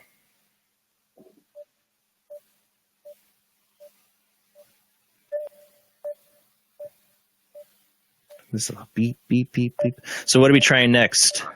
I thought we would break out one of my Andres boxes. This is actually made from the wood of the Emmett house. Jeff Fent, I don't know if you're familiar with his work, but he was able to salvage wood beams out of the Emmett house. Right. Yeah, I heard of that. Yeah, and that is awesome. This box is a talker. I mean, it's pretty mind blowing. Some of the things that have came through. So. Oh, and a vibrational piece in itself. Yeah, and it's amazing how many names that we get that are actually associated with the Emmett house that will come through this. So it's pretty unique. That's awesome. It doesn't look like Lori can get it to work because I tried calling her and she didn't answer, so it might not be working on her end to call in that way. I knew you were going to say that, Perry. Now Perry's getting itchy again. Yeah, oh yeah. Should come on the show, Perry. He's going to end up living in a box, a big old ghost box. All right, well, why don't we fire it up and see, Zach, give me a thumbs up if you think you got it working.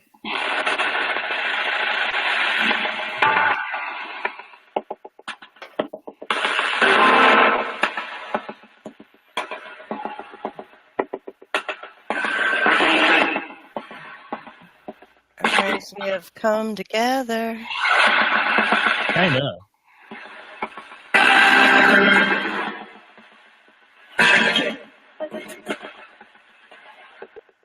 Hello?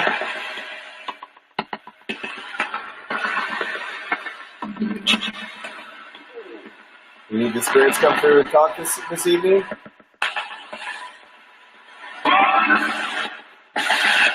How's that sound? Sounds good. Sound good? Okay.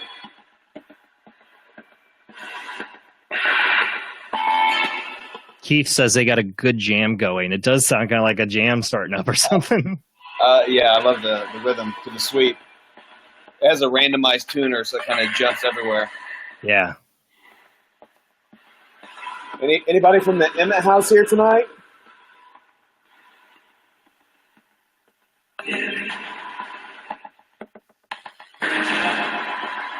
Rachel?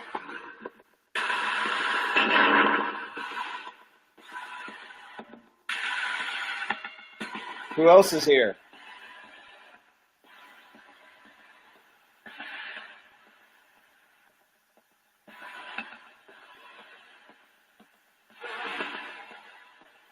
Where are you? I would say, where are you? Tell them where you're at. I'm right here, man. Hey. Is Avery here? Can you say Avery? I heard what?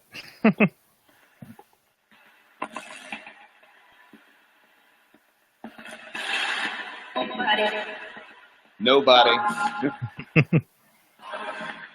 Nobody from the Emmett house? Who would like to say hello to Jason?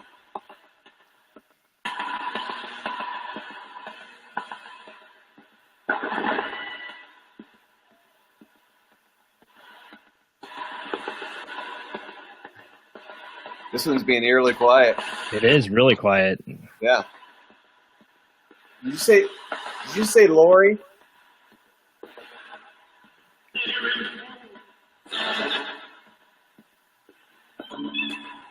you have a message for somebody?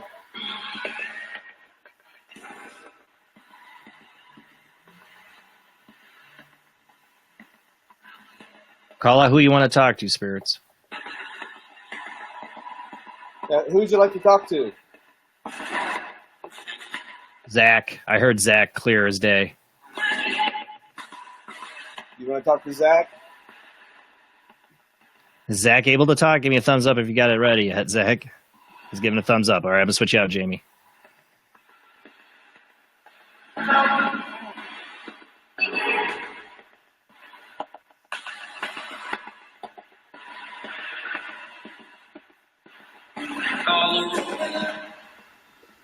You there, Zach? Still don't hear you, Zach. Like I said, you got to disconnect and reconnect and check your mic input settings. Something's not right. Something's not set right. All right, I'll take him out. I was hearing a lot of fuzz coming out of you, Zach. Come together, Jamie. What's Who do you want that? to come together?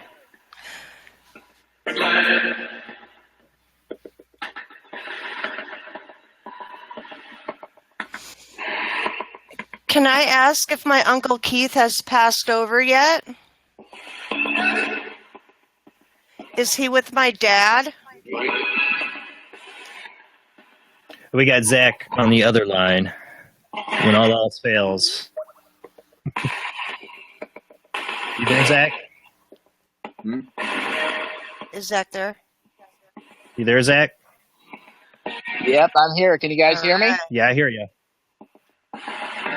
Yeah. Sorry about that. I don't know what was going on. But, I see your wife sitting in front of the camera on BeLive. I'm assuming that's your wife. Yeah, that's my fiance. Or fiance, sorry. Yeah, what she has to do is there's a little left, like a little blue thing. You have to click on that, and it'll shut your camera down, and then it'll show your settings, and then she can set the mic. You have to set the right mic in it, and then reconnect. Definitely, yeah. We'll go ahead and we'll work on that. But we got you here now. It looks like they were. I swear I heard it say Zach. Yeah, we both heard it on our end too. Do the spirits have a message for me? You have a message for Zach?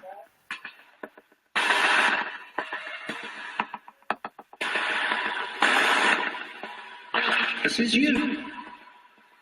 Is this you? Is that what it said? Yeah. Zach's there. Can you talk to him?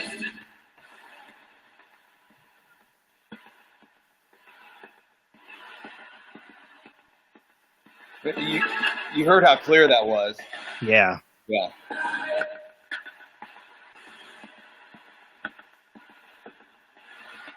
You have a message for Zach? Janine, I think I got that right. I can see Laura Lee right now. She's still with me. She's all right. Hey,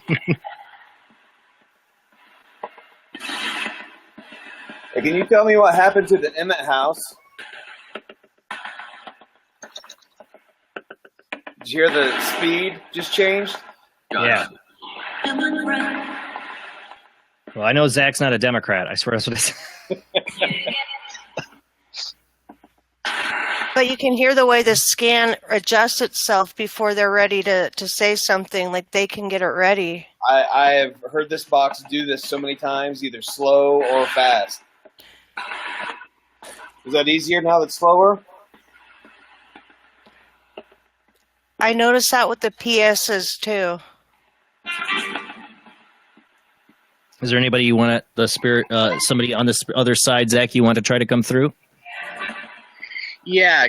Can they be able to tell me who has been periodically sitting on the edge of my bed within the past 2 months? Ooh. It always happens around 1 a.m. in the morning. Wow. Whenever it happens. Spirits, can you tell me who's been sitting on the edge of Zach's bed?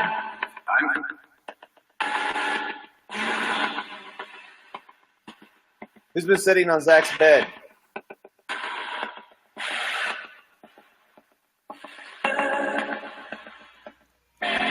I had thought I heard an I am.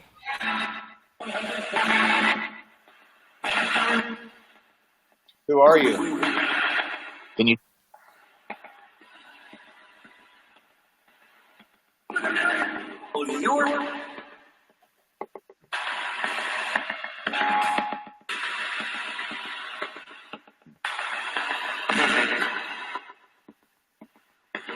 Who is sitting on the edge of Zach's bed?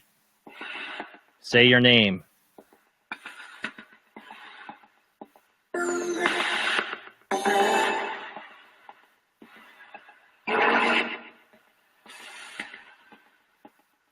What do you want from Zach?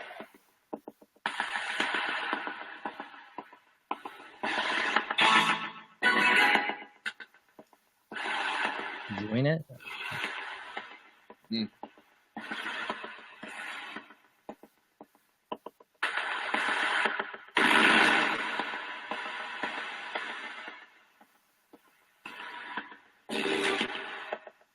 Is your name Billy? A couple of people heard Billy.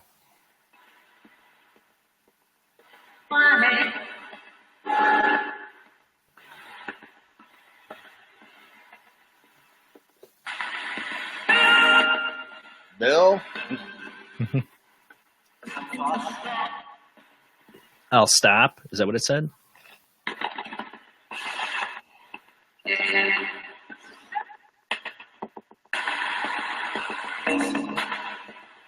I think I just heard my name.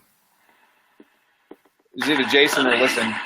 Mm-hmm. Oh, maybe. Might have been Listen. Did you say Jason?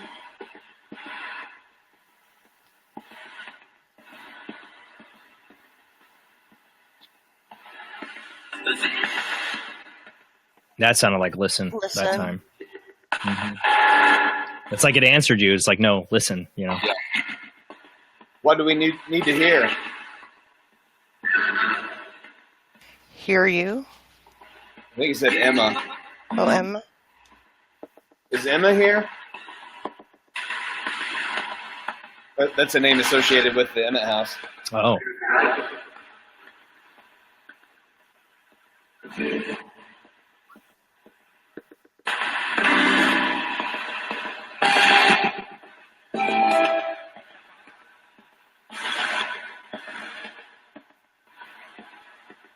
Do you miss Jeff Fent?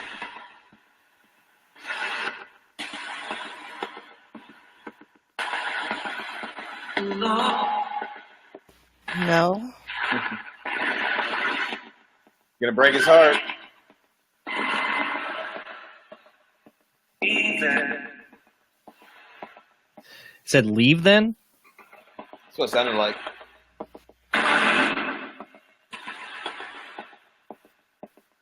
Who needs to leave?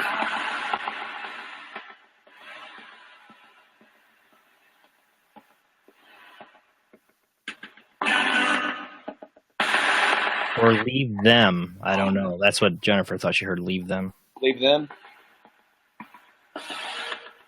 Who's that message for?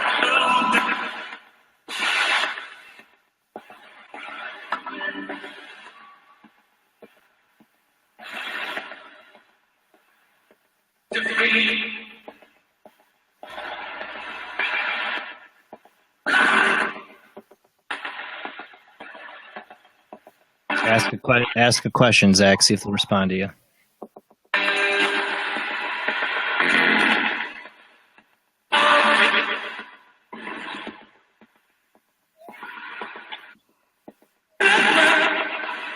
You still there, Zach? Yep, I'm still here. Ask a question. See if they respond to you.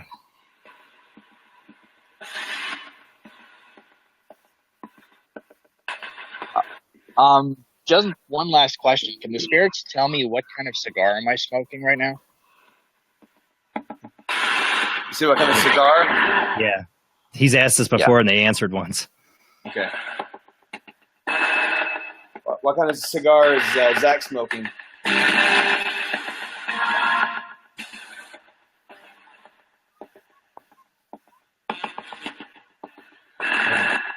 That sounded like an answer, but I'm not sure. Yeah, I heard something.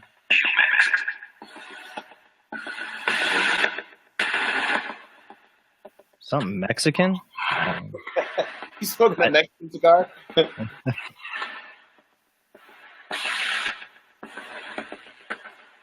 right, I don't know if they said or not. What kind of cigar are you smoking, Zach? You still there, Zach?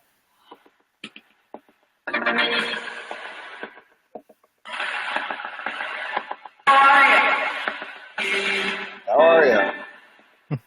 You still there, Zach?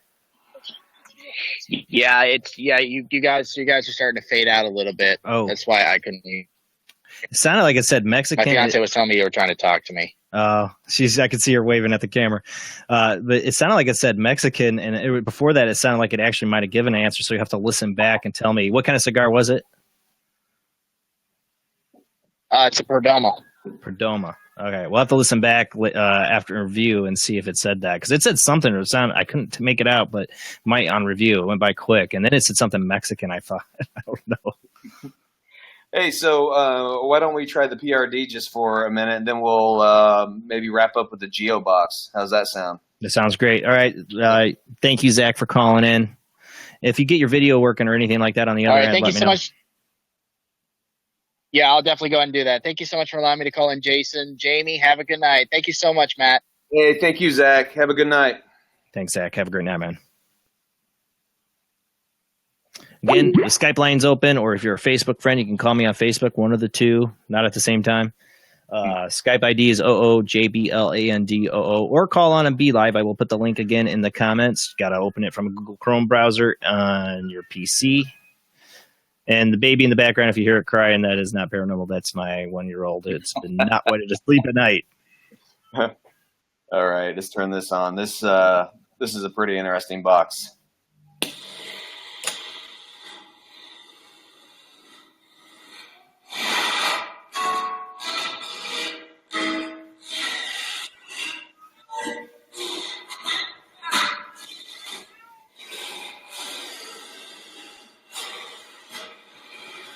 How's the volume? So far, I mean, it's like the tell, you have to hear the voice come through, you know? Yeah. I think it's good. Can anyone say hello? I heard an echo hello. Yeah, me too. Love. Love, peace. Love, peace. Mm-hmm. We get her a lot.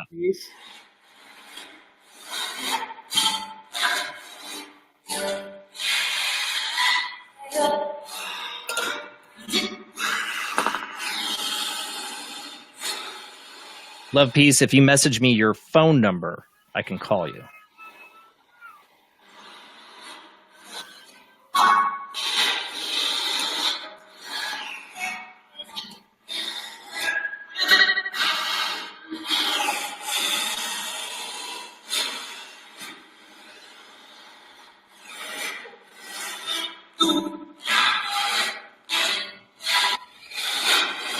Can anyone speak to this box?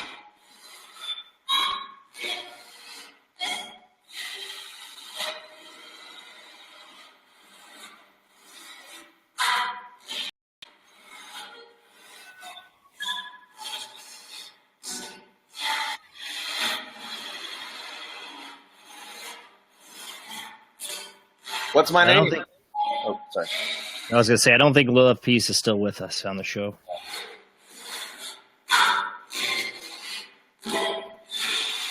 Something about talking?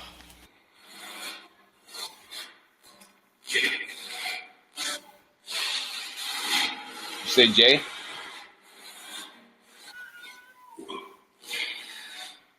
And spirits tell me who's crying upstairs right now. Throw it a fit. Yeah, who's crying?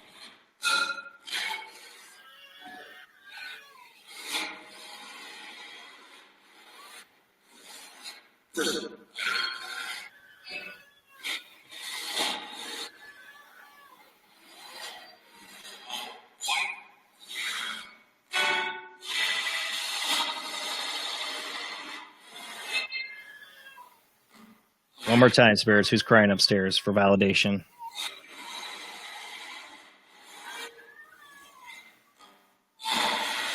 Who's crying?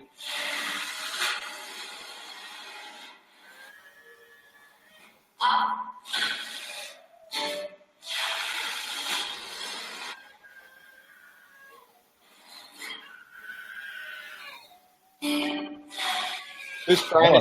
Almost thought I heard it. I almost thought I heard Liam. We'll have to review that. I thought I heard it. And that's who's crying right now.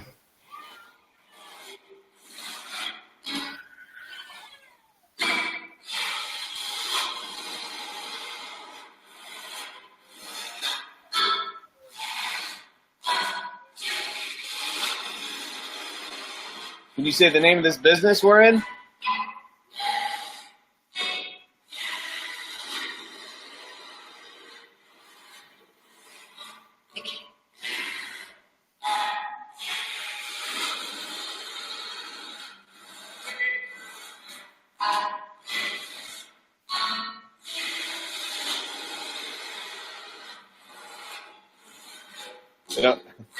The name of this place is Parlor 424. It almost sounded like I said parlor. Oh, really? You tell me how many fingers I'm holding up. The good old finger test. Yeah. It sounds so perverted every time I say. Someone said listen again.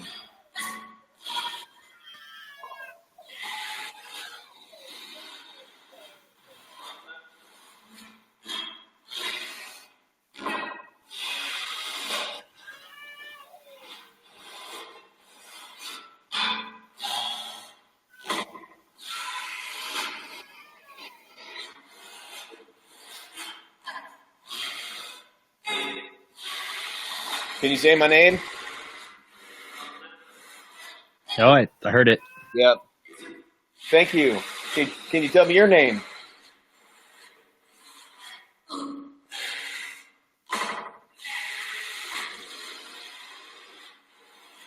Who's ever speaking through the box, can you tell me your name?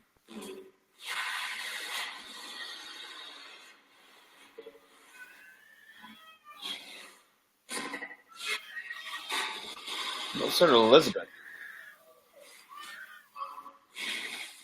Elizabeth is one of my guides I get. Really? If it's relevant.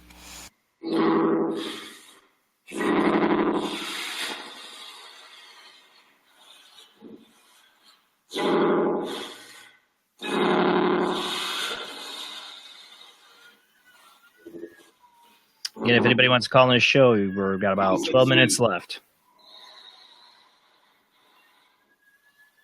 It just said soup a second ago. Soup, of course, right when I was talking. Hey, let's go ahead and get the Geo box. All right, yeah, we got about 12 minutes left, so let's go and yeah, definitely want to try the Geo box. Wow, he's really going nuts up there. Poor guy.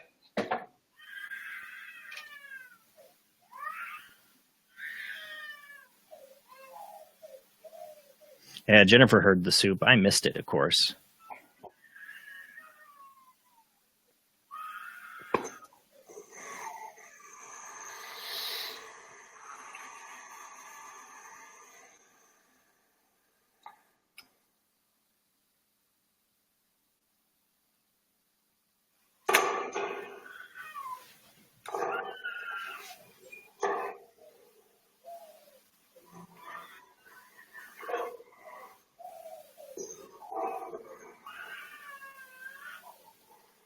You guys see that all right? Yeah, I see it.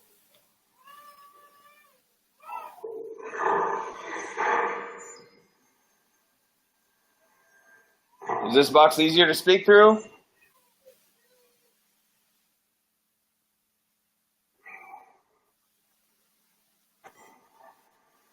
All these devices just sound so different. Can anyone say hello?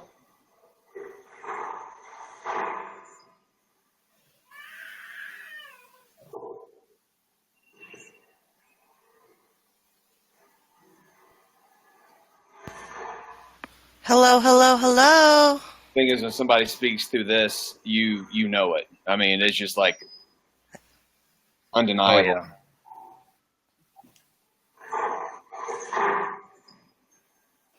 Is there anybody here that wants to communicate?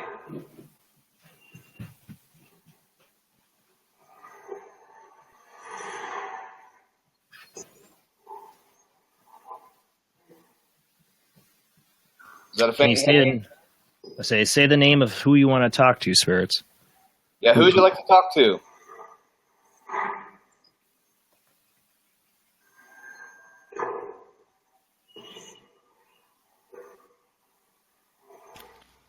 Sometimes it takes them a few seconds to switch between, I think. Well, we've definitely thrown everything at him tonight. Yeah. Like, God, stop changing boxes on me. Yeah. A pair of smorgasbord. We only have so much time. Hi.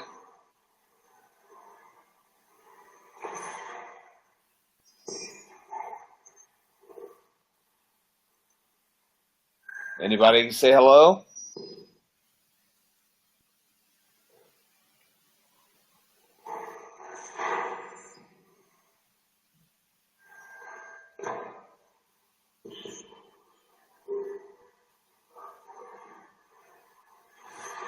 You starting to chatter?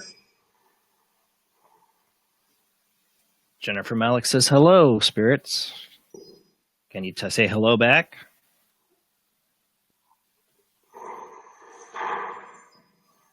Who would you like to talk to?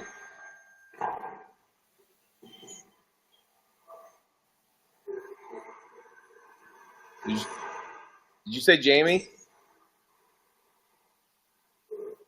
And I do like your Jamie. Jamie, I do like your new JJ shirt.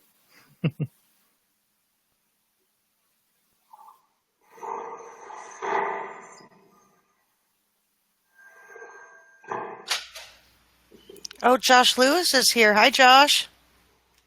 Can the spirits say hello to Josh? You say hello to Josh? Can you speak up?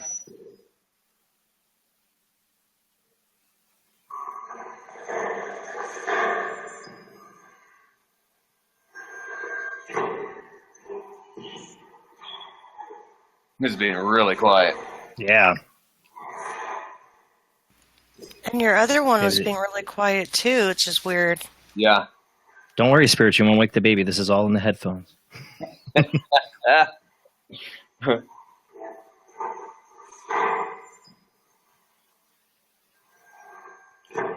anyone come through and say hello?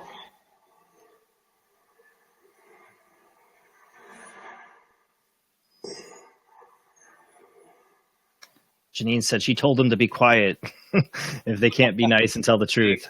Thanks, Janine.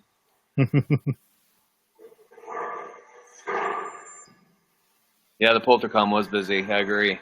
Yeah, definitely. We started out with a pretty busy chatter from that one. Yeah. Spirits, if we wore you out, is it past your bedtime?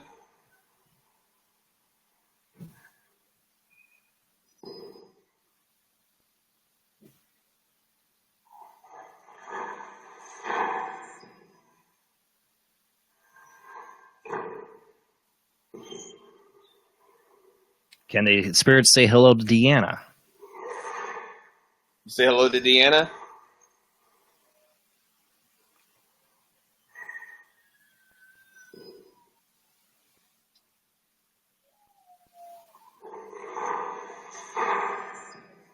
Any spirits that can hear my voice in this building? Can you come say hello?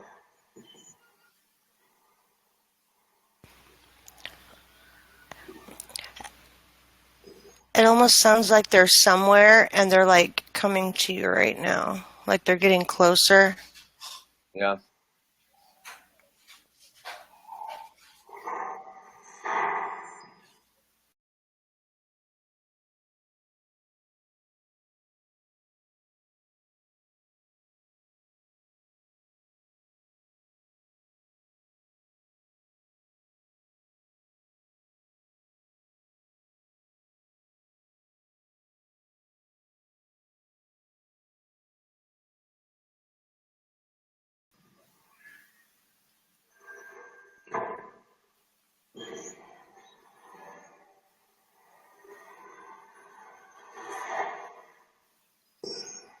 Where are you?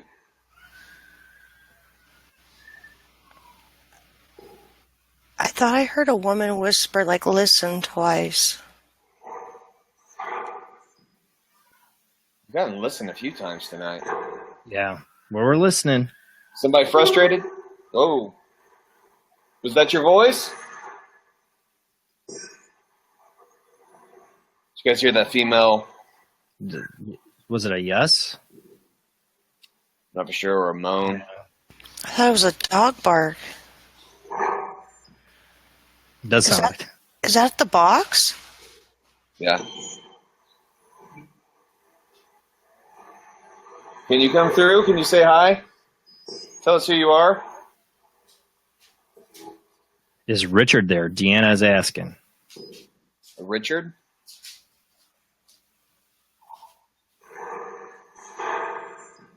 Who's here with us, please?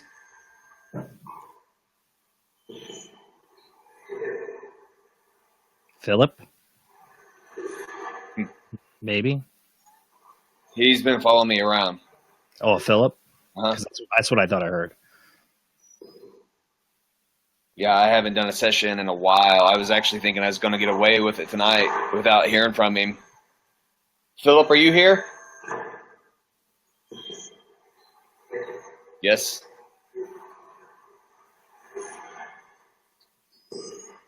Who are you, Philip?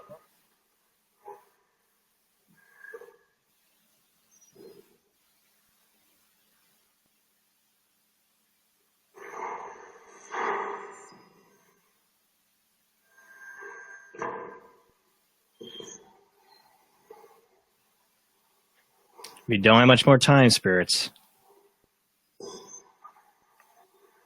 Is there something we should be listening for?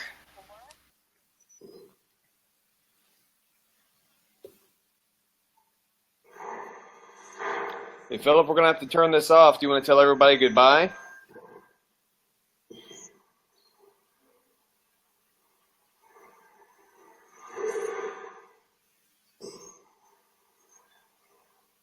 Listen again or no? Do you spell your Philip with one L or two?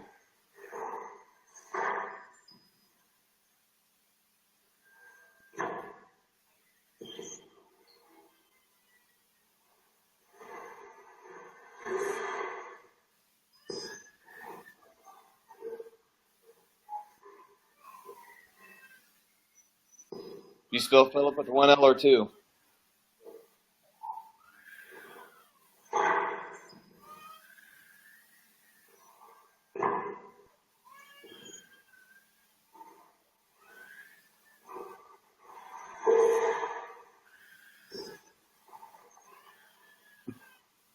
Guess he doesn't know. Yeah, it's gone quiet. All right, on the count of three, let me shut this off. On the count of three, I'm going to turn this off. Can you say goodnight? 1,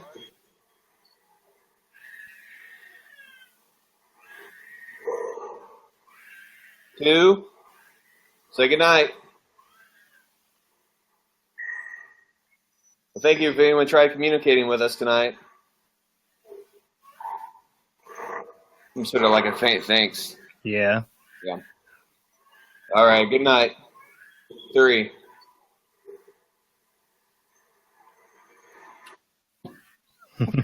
Sometimes I say goodbye. Sometimes I don't. Yeah. All in all, the Poltercom was the chattiest tonight, but that Philip and yes, that was pretty clear. That came through the GeoPod. Definitely heard it. Yeah. Well, thank you so much, Matthew, for coming on the show tonight. Where can people find out more about you? I try to this for people to know. The reason we are on Facebook, we were going to be on YouTube, is I was doing. I have Rob schedule my show, and he always puts, and I always tell him to. He puts the guest website in the description. Done it for a ton of shows, and you have your website. I'll give them out in a second. And YouTube banned me for 3 months for putting his website in there. My website? Yeah, it's not your website's fault. They're doing it to a lot of people. They're just starting to crack down. You're driving traffic away from YouTube, and it's considered spam. And so you're banned for 3 months. Appeal denied that quickly too. So yeah, so that's why we're going on Facebook for the next 3 months. I got some big news coming soon too, guys. I'll have to let you guys know in the next week or two, maybe. We'll see when I get it all settled out. We might be airing somewhere else as well besides being on Facebook. So that news is coming soon. But where can they find you besides Paraholics YouTube channel? My blog site, which I always put up a little bit of a blog with each of my videos that kind of explains maybe some of the behind the scene things or some of my random thoughts, which is www.paraholics.com. And of course, I'm on all the social media, Instagram, the Twitter, you name it, Paraholics. I'm out there. So. Okay. And I will get that website link attached. I think I had it in the description. I don't know if I did or not for the Facebook event. We lost Jamie. But people can check out your website. You can find you at Paraholics on YouTube. We got a lot of great videos, so check them out there. Any future events or anything you're going to be doing or anything new coming up? Yeah, I'm heading to Mansfield Reformatory coming up next weekend. So hopefully I'll record some cool stuff there, maybe do a little bit of live streaming depending on how things are. So I have actually a full summer, so I'll be watching the blog and social media. And for anyone out there, feel free to friend me too. So I love networking with everybody, so I would love to hear from everyone. And and thanks again for coming on the show. We got to do it again. We'll get you on an ITC collective night too, and do this again. Yeah, cool. And when we do that, we kind of all take turns with our boxes and stuff and that. But I think you might get a lot of time that night with all the boxes you have. They'll be like, well, maybe Matthew should try this. Maybe I'll rent a U-Haul next time I'm going to haul this stuff everywhere. So. Hey, thank you, everyone. It was great talking to everyone. So. All right. Thank you, Matthew. And again, like I said, we'll have to get you on for an ITC show here coming soon. All right. All right, guys. Thanks, everybody, for joining on Facebook tonight. Like I said, it's going to be the next 3 months, or if it keeps working good, maybe forever on Facebook Live. I do have some upcoming news I'm waiting to share once I get the details finalized about another place we might be streaming to audio-wise. Hint, hint. Next week on, let me get the music and credits rolling here, but next week we're going to have, I am really excited, we're going to get down into the dirty with the alien stuff again, a lot of other weird topics with our guest, William Whitecrow. He was friends with Derek Tyler, who was an awesome guest, and saw the show and wanted to come on, and I cannot wait to have him. He sounds so interesting.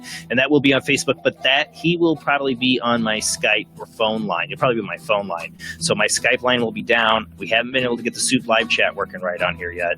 So the only way you might be able to call in is from your PC onto the Be Live TV. So look up Be Live TV. It's really simple. Just get on your PC with a Google Chrome browser. You click on the link I put in there, and you join the show just like Matt did, just like Laura Lee did. Zach, I'm sorry I did not get you that invite sooner so we could test out your sound. That's my fault. All right, guys. Next week, same bad time, same bad channel with our guest, William Whitecrow. Thank you. Thank you to my guest, Matthew Jackson. Thank you, Jamie D. Thank you, Jeffrey, for trying to get the Skype line working. Thank you, Zach. Thank you, Laura Lee, again, for sharing with us tonight and see if the spirits want to talk to you. People, try to call in the show. Let us know. See if the spirits want to talk to you or talk to our guest. All right, guys. See you next week. Have a great night. Thank you. I have just one request. I'd like to have no rest.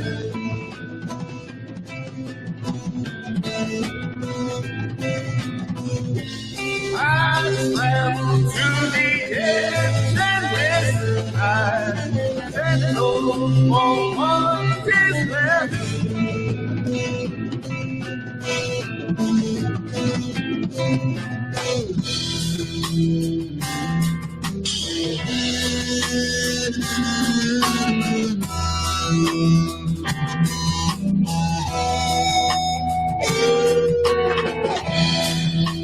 Just when times are still, my passion lost their will. Never found my fill. Approach the ancient hill. Walk upon the path. Thought of peak at last. Worn and weary, saw so clearly I had come to pass.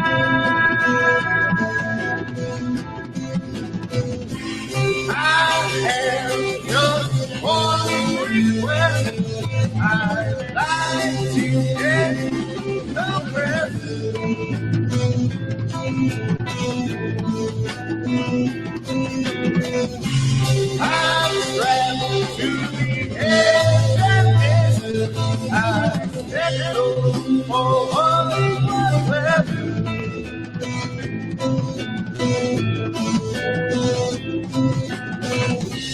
my God said, yes, expand, basic time and land.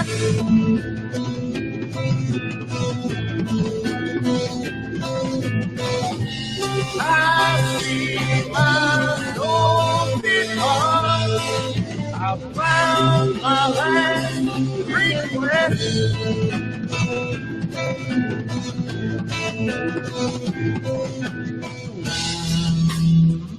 Again, thank you to my guest, Matthew Jackson, for joining us tonight. Thank you to the Paranormal Soup team. Thank you, Laura Lee, for calling in. Thank you, Zach, for calling in. Guys, give it a shot. Call in. Try Be Live TV. Next week, you're going to have to if you want to call in because I'm pretty sure my guests can only do by phone, so we won't see them, but we will hear them. And like I said, the next 3 months is going to be on Facebook Live. All right, guys. William White Crow, guest next week. We're going to talk about aliens, strange phenomenon. We're going to talk about all kinds of weird stuff with him. I cannot wait.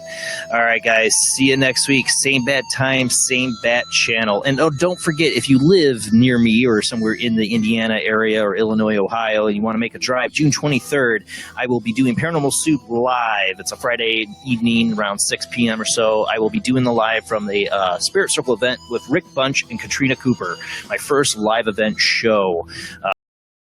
Guys, see you next week.